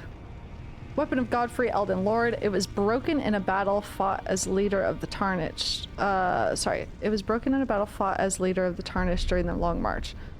This weapon is symbolic of Godfrey's vow to conduct himself as a lord, later becoming an emblem of the golden lineage. In the days of the past, a crown was warranted with strength. Orlu's Earthshaker. Slay. Did I read this already? Piercing gravel stone sword containing primeval lightning. A portion of Dragonlord's power granted from a remembrance. That's so cool looking. This weapon commands great power over the paltry mortal dragons of today. Transform the caster into a Dragonlord, spewing golden breath. These are the dying wails of the Dragonlord who once dwelled eternally beyond time. Slay.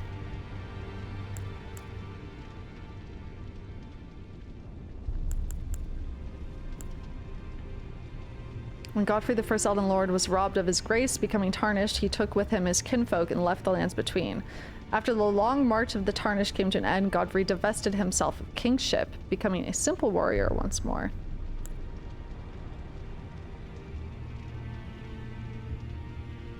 Malekith was a shadowbound beast given to his Empyrean. Marika's sole need of her shadow was a vessel to lock away destined death. Even then, she betrayed him. It's rough. That's rough.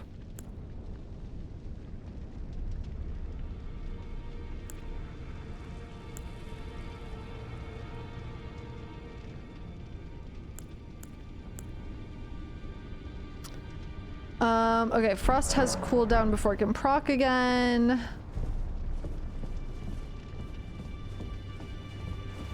Yeah, how did Marika betray Malekith? By banishing him? Because he's over all the way over in Caelid, maybe? Maybe that's why?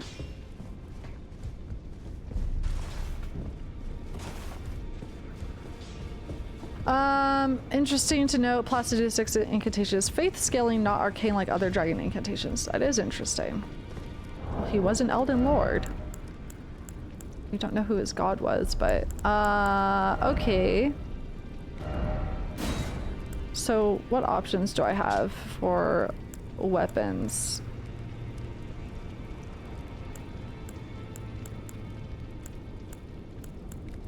Is Moonveil the one that's ice? Do I even have the ice katana? I don't think I do. Something she helped Ranni to steal destined death, even though her only job got Malekith was to protect it. Because she broke the Elden Ring.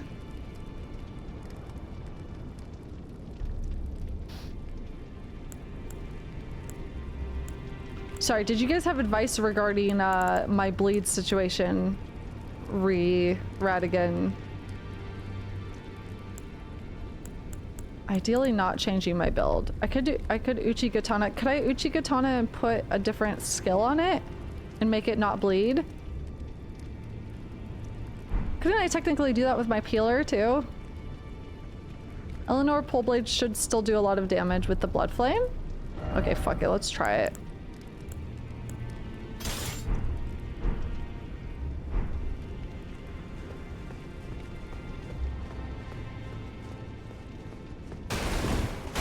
What affinity could I give the Godskin Peeler if this doesn't work out?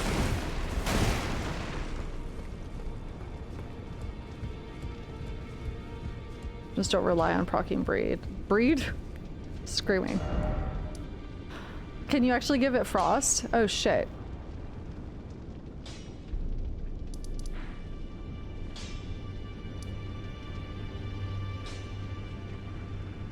Does he proc with frost?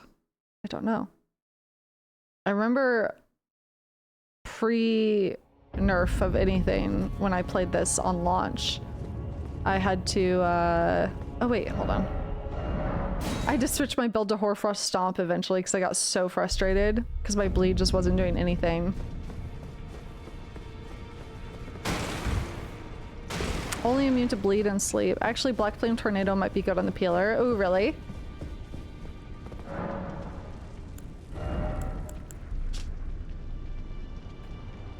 The Age of the Erdtree began amongst conflict when Godfrey was lord of the battlefield.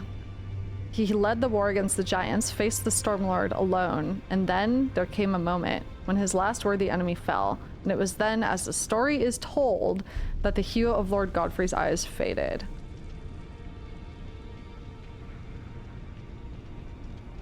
Maybe they faded for a different reason, though. Maybe he realized something about America. Okay. I saw this really funny Elden Ring shitpost that was like America saying to Godfrey, like, can we just have normal sex? And he's like, no, turn into that sexy redhead guy. She's like, no, god damn it.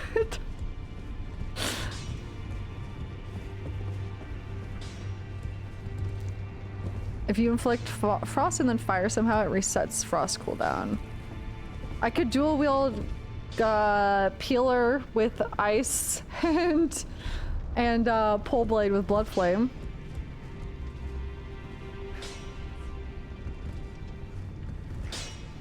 I would go for peeler, but I'm not sure.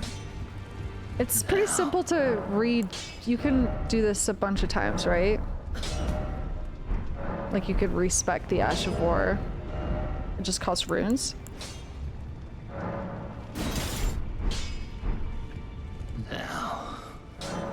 I don't remember what I nervous laughed at, sorry. My brain is... So this is... Oh, that scales with faith. Okay, wait, I have to think about this.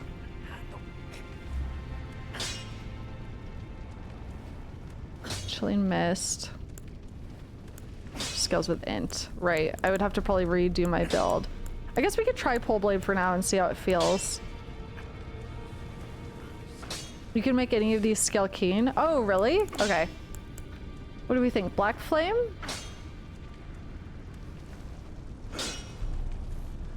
Otherwise, I don't think I have much ice stuff. I have like Chilling Mist and that's it, it looks like.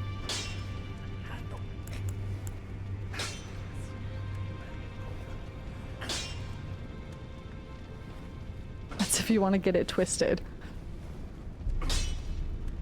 And then Keen makes it arcane scaling. Okay, let's try that.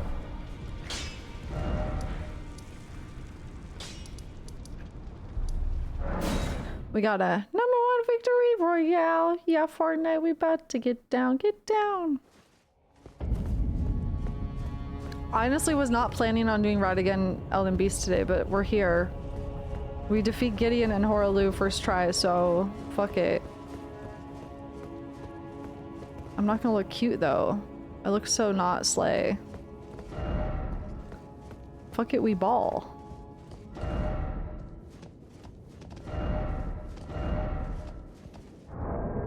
Talisman check, yes. Max HP, stamina, equip load, blood loss. Probably don't need that anymore. Attack power with successive attacks. Dex attack power with successive attacks. What can we swap Lord of Blood's Exaltation out for?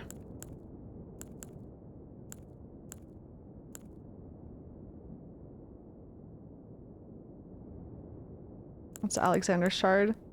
Attack power of skills. That'll boost the Black Flame skill. Let's get the boluses out. This is gonna give me poise and damage negation.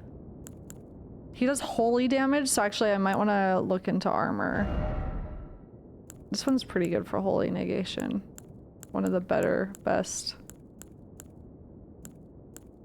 Wait, I could find something though that has better holy negation.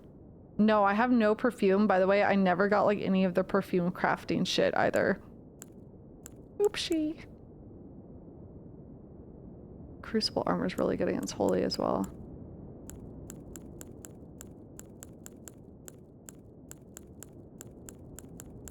If it comes to it, I can go get the perfumer stuff. If it comes to it. Look at my perfumer thing has pretty good holy damage negation.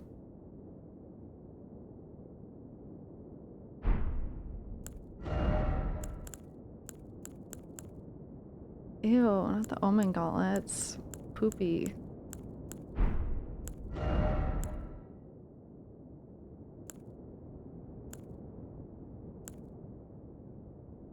It looks so dumb. I'll just keep this on, it's fine. Let's just try. I only have like 2 perfumes I can craft if I remember correctly. Did I just have a fucking stroke?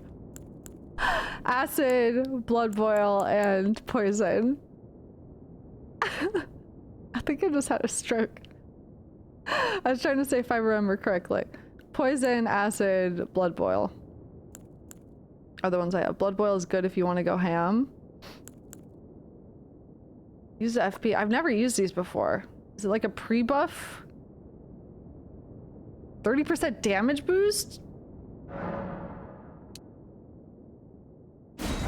What?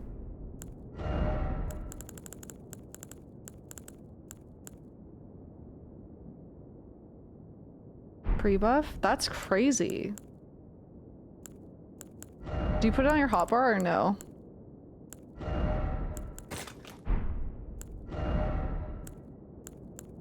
#1 victory royale. Yeah, Fortnite, we're about to get down. Get down.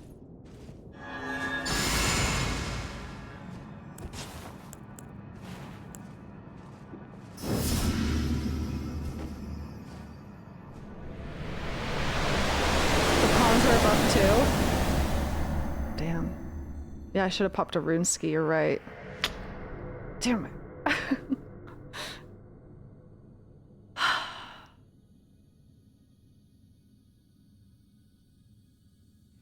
They don't stack.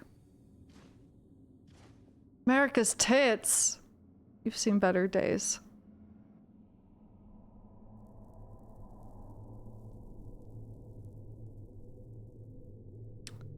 Why do you think her skin looks stony, chat? Curious. Do you think it's just metaphorical because of the shattering? The Elden Ring being contained within herself, so it's shattering herself? The puppetry?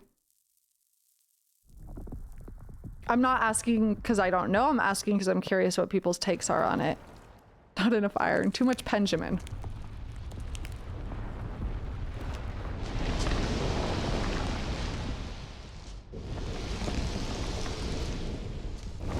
It's you!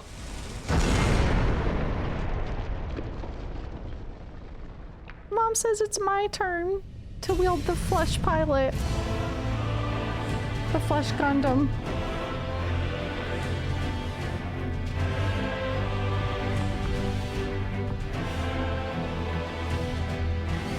Whoa. I never noticed his like shadowy arm. The fuck? Interesting.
This time for realsies.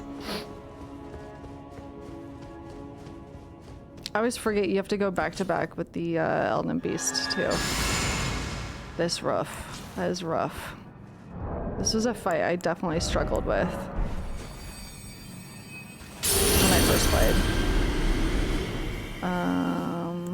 Nom nom. Okay.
Rough.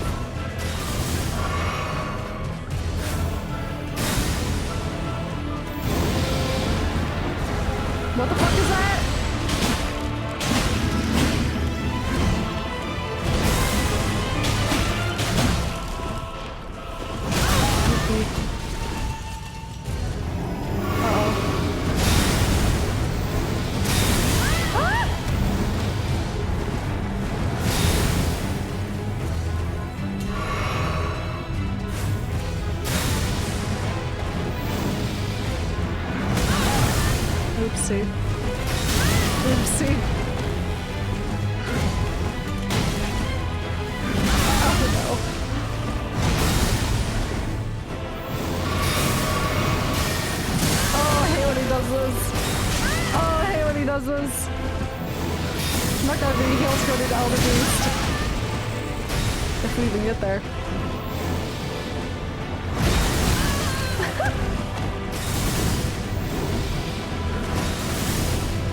I'm better at dodging him though.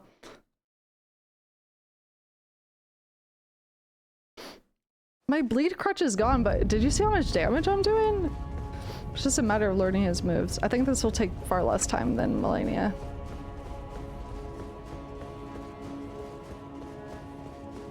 I think the part I struggled on the most when I played this at launch was Elden Beast. That part was rough. I'm not gonna use the perfumer thing because I'm limited on them. Not right away, at least.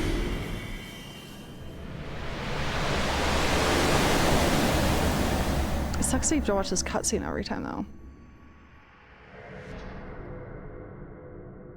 Elden Beast really feels like you're supposed to have Torrent with you? Yeah.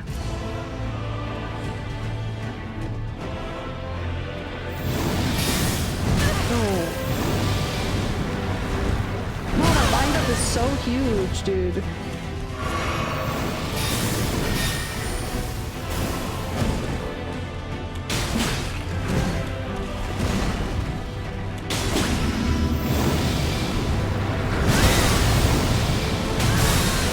God, he's so slowly swingy.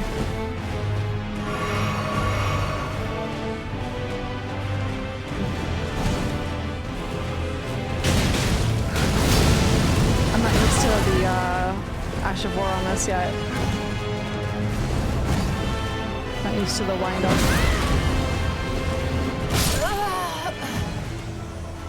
So what is this Ash of War? I guess I can't tell the range on it either. You hit your weapon down and it creates tornadoes around you? Is it just if they get hit by the tornado?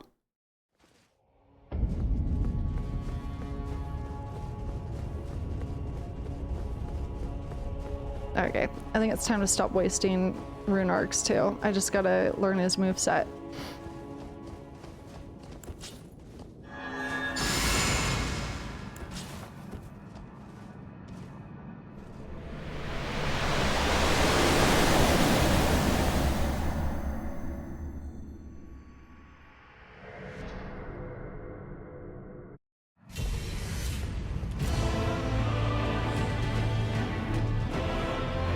Music is great. That's such an insanely huge windup. I don't feel like I can feasibly use that in this fight. Because he has a lot of punishing moves where if you get locked into animation, he just fucks you up really badly.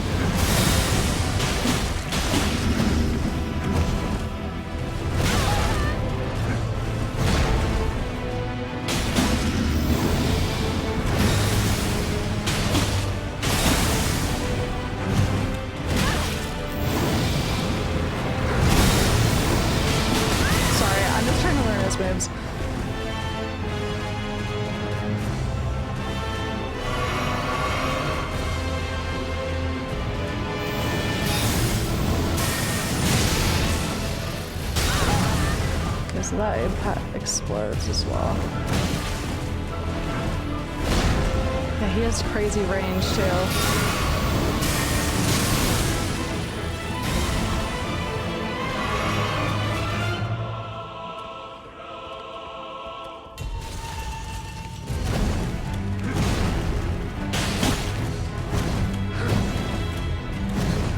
It seems like he doesn't stagger either from hits.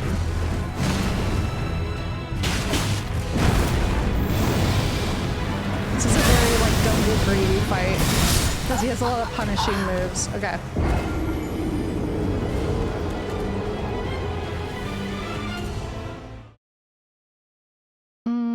Recommend impaling thrust if you have that Ash of War. Is that bleed, though?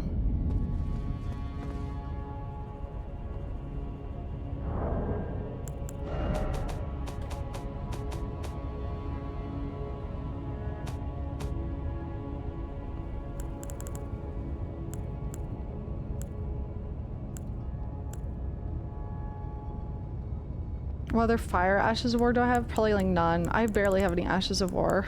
Like, barely any. That's the one thing I did not concern myself with on this playthrough.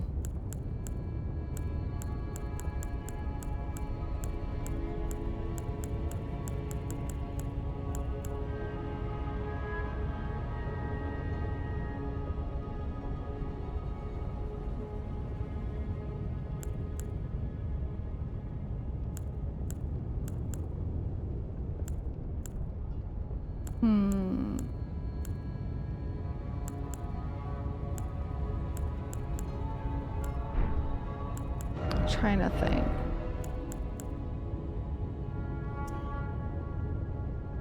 Could try Blood Flame right now. Just see how it feels as well.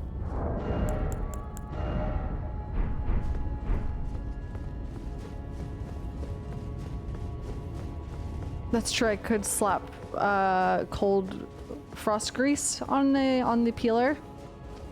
Let's just see how this feels.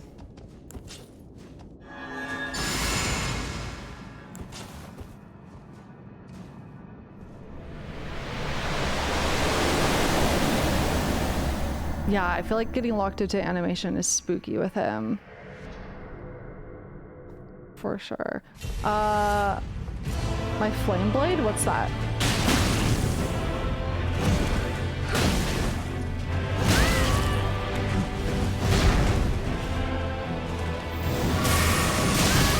Locked into animation. Look how punishing he is.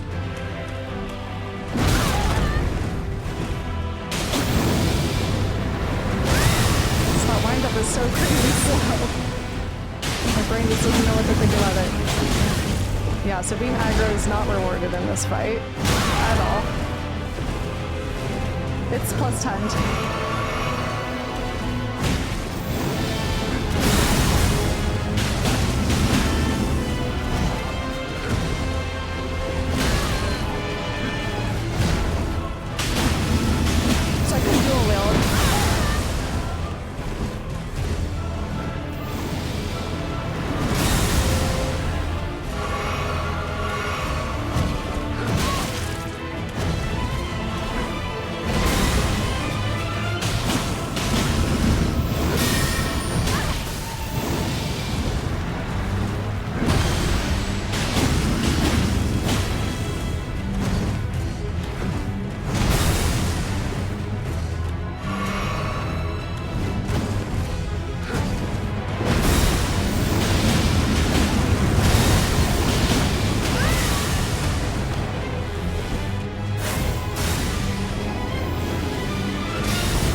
this one.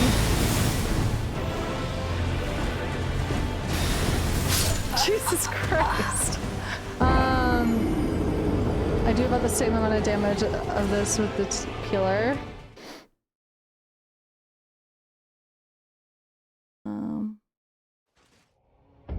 Yeah, and I feel like dual stancing actually will get me animation locked, which I'm already struggling with.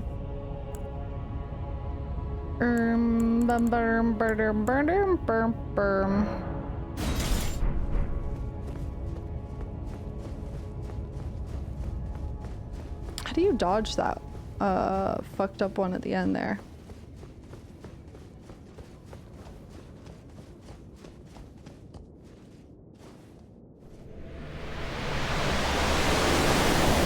Jump it? Okay. Oh yeah, true. I always forget jumping is a dodged form of, a valid form of dodging.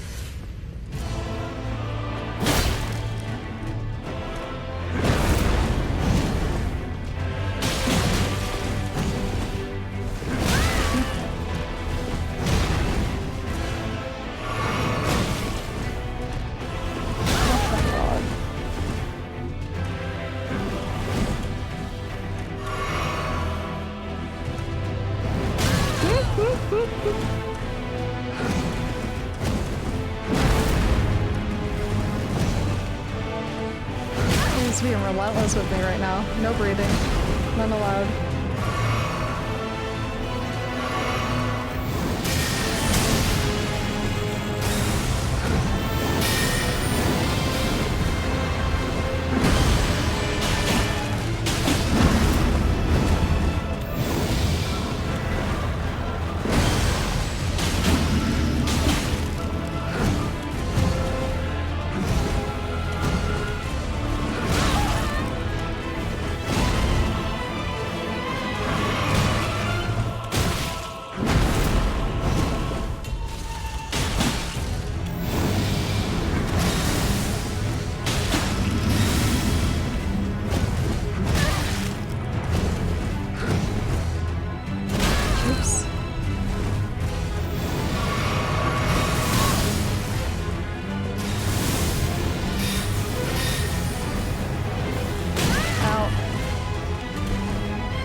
Close to after his combo, it triggers his like aggression.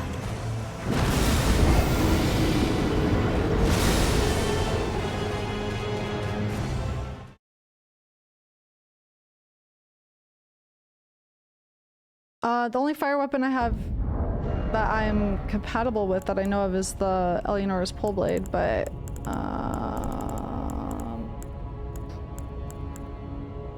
Scorpion Stinger, that's Scarlet Rot. What fire weapons are there? I don't know.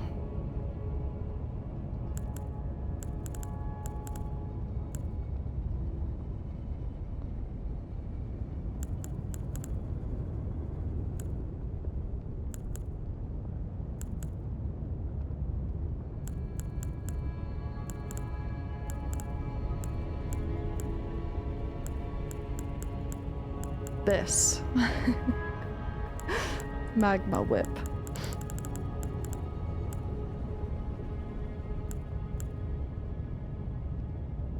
Use a torch, yeah. What was I gonna say? There was something I was gonna do. Can't remember now.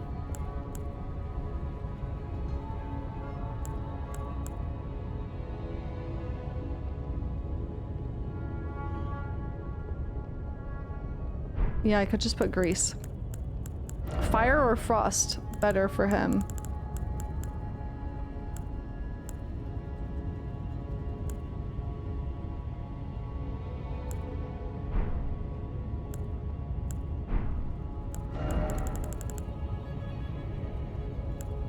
It is definitely just going to be rough getting to the Elden Beast and having no healing items is the only problem. Oh, I can't even make fire grace. I have not bought all the recipes apparently.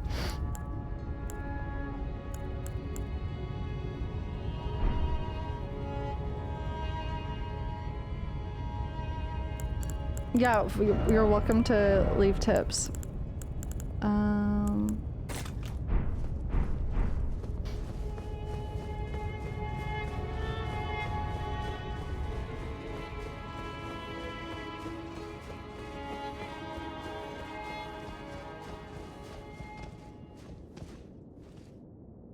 Yeah, the original Peeler Ash of War is great, but the wind-up is so long, it gets you so animation locked. Headache is not great, unfortunately. Can you tell?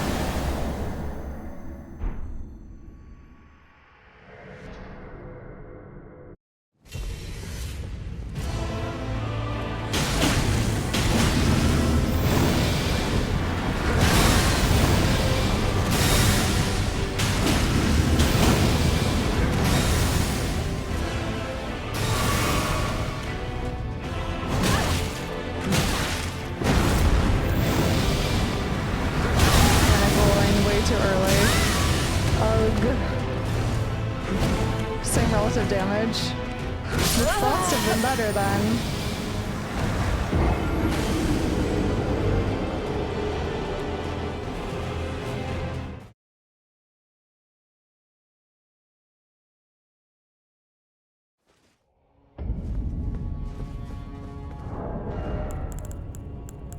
Let's see how Frost feels.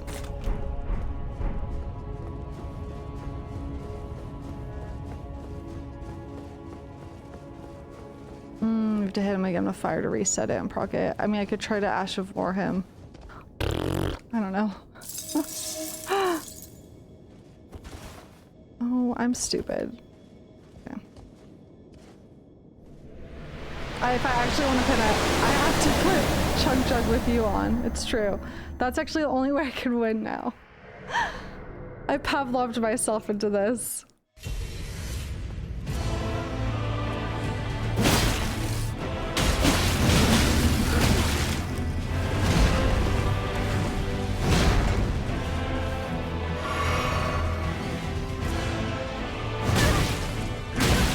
Okay.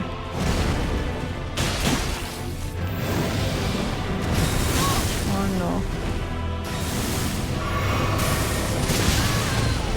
Brother, ooh.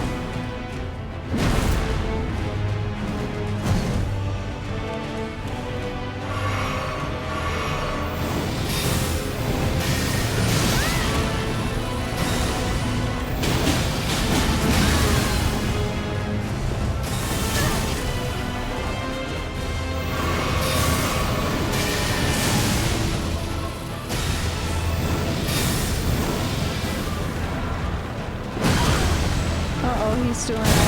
He's wailing on my peanuts.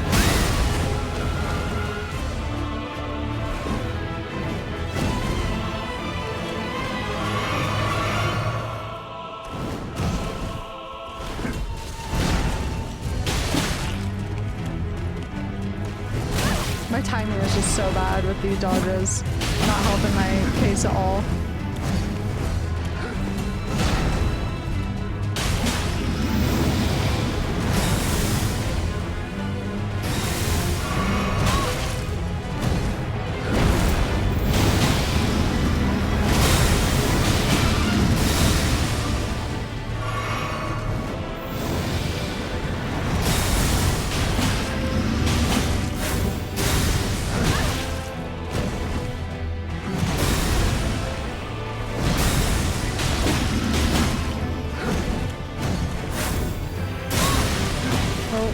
I didn't know about that one.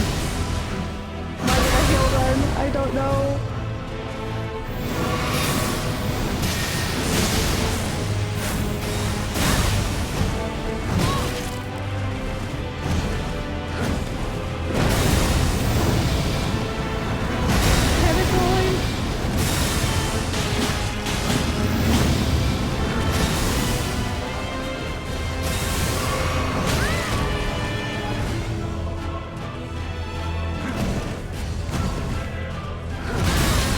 Oopsie.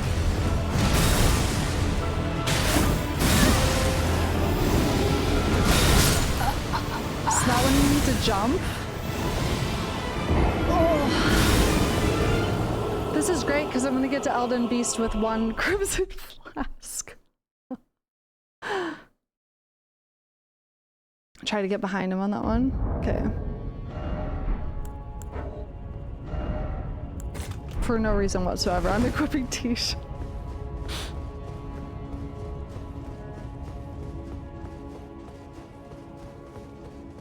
Yeah, it's a rough fight for sure. It's just it's a patience fight. It's a learning the moveset fight, which is fine.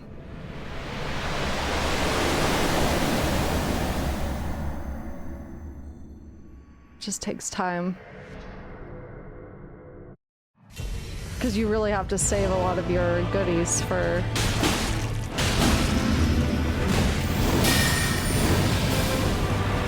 panic roll.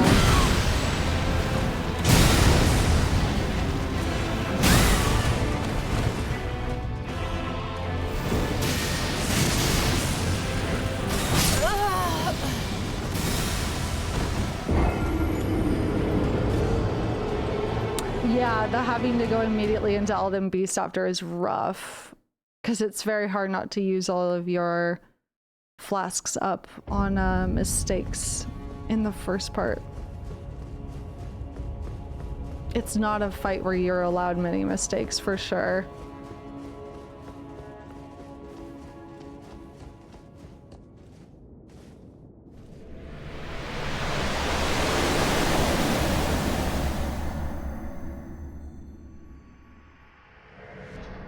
Yeah, I'm sure with giant hammers or like a great sword or something, right?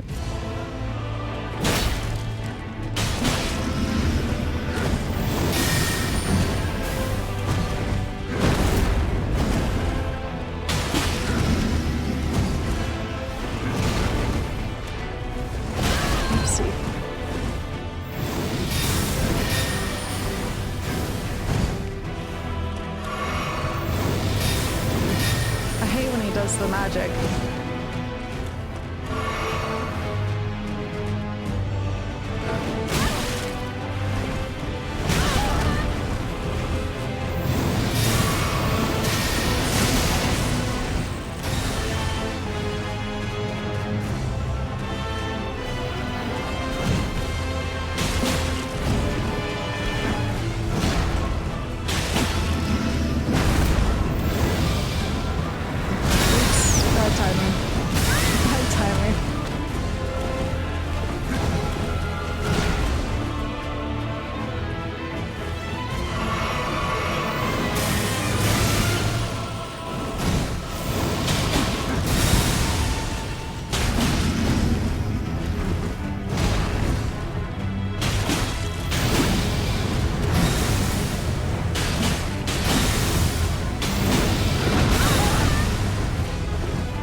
On my peanuts. What the fuck is that shit? Just goes relentless mode.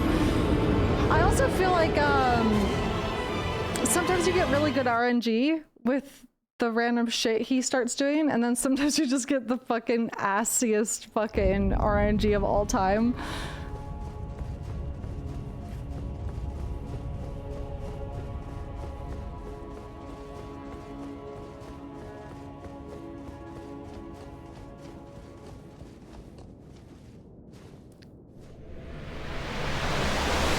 Yeah, with his attack pattern. I can turn on the game.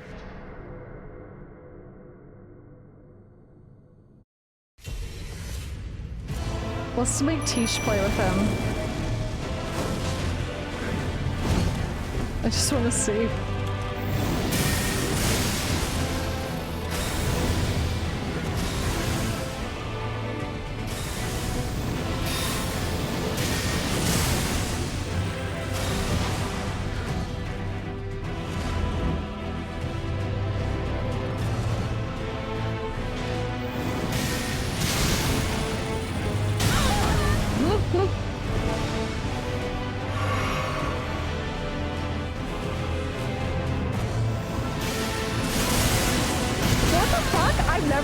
Double lightning bolt. The fuck?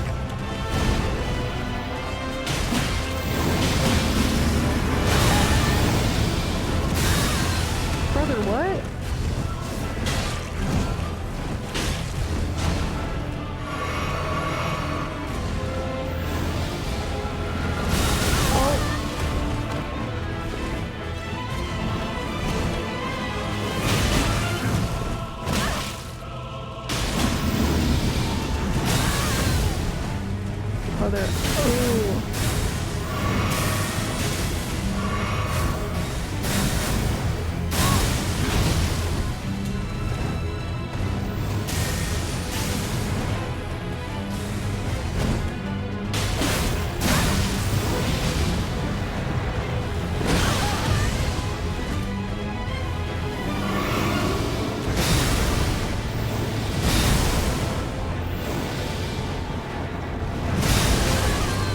Dodged all of those.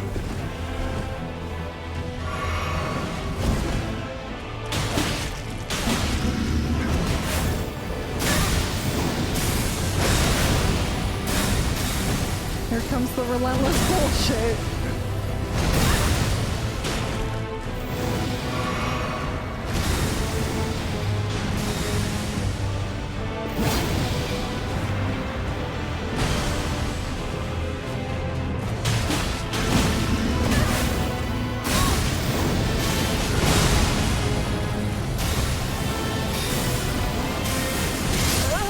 So crazy when he goes fucking gold mode.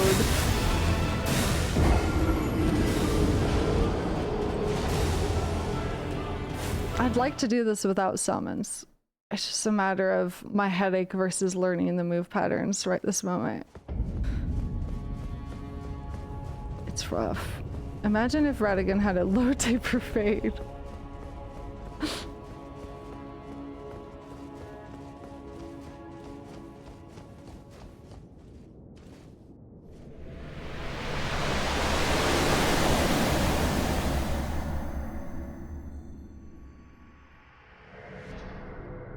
Alright, go Tish, have fun.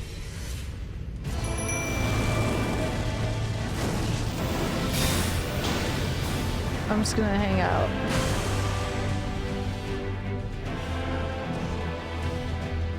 I'm just gonna hang out over here. Like our Tish is following me.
Because I know I can't handle Elden Beast on my own, so this is just monkeying around at this point.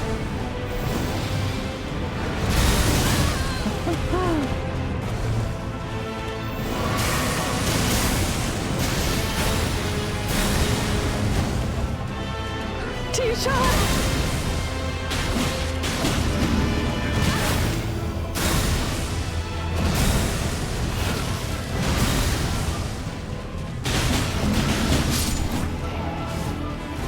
It doesn't count. It's fine.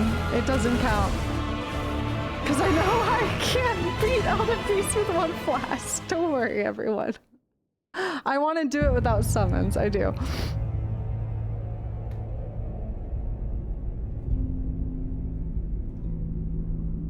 Tish grabs his dick and twists it.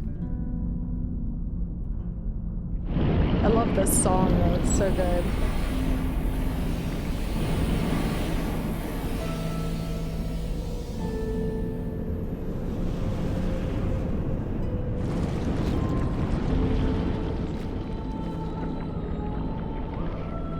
Definitely one of the best songs in the game. It's so good.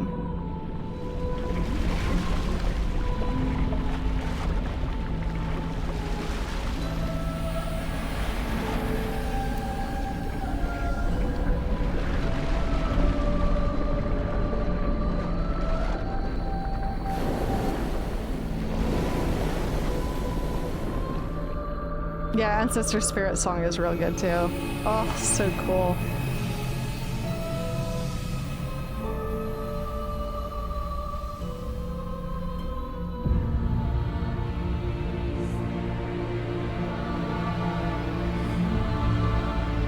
Oh, this song, I have goosebumps. It's such a good song. Yeah, he teleports around so much. I remember being so annoyed by it. Whoa, Teach does a lot of damage to him. Hold on. I might have to quit out of the game. Or just get killed. Teach does so much damage to him. Holy shit.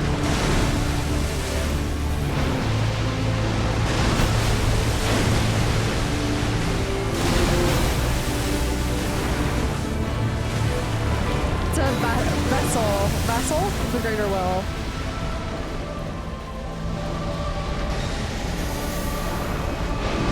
Please kill me. I don't want T-Shack, so I kill you. Oh, so cool. Oh, so cool.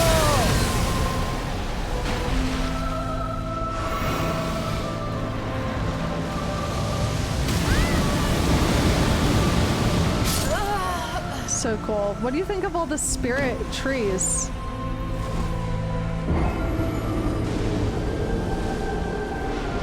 That's literally the golden light in the trailer between those piles of bodies in America. It's so cool.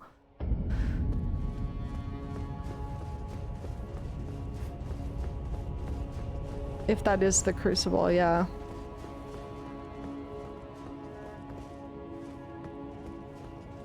So cool. I might save this fight for tomorrow when I don't have a searing headache. Might be a good idea. I also could grind to find a better build to counter Radagon, but I also just think it is just a matter of learning his moves and learning when I can hit. Because I got headache and it's not helping right now at all. It's awful and I hate it.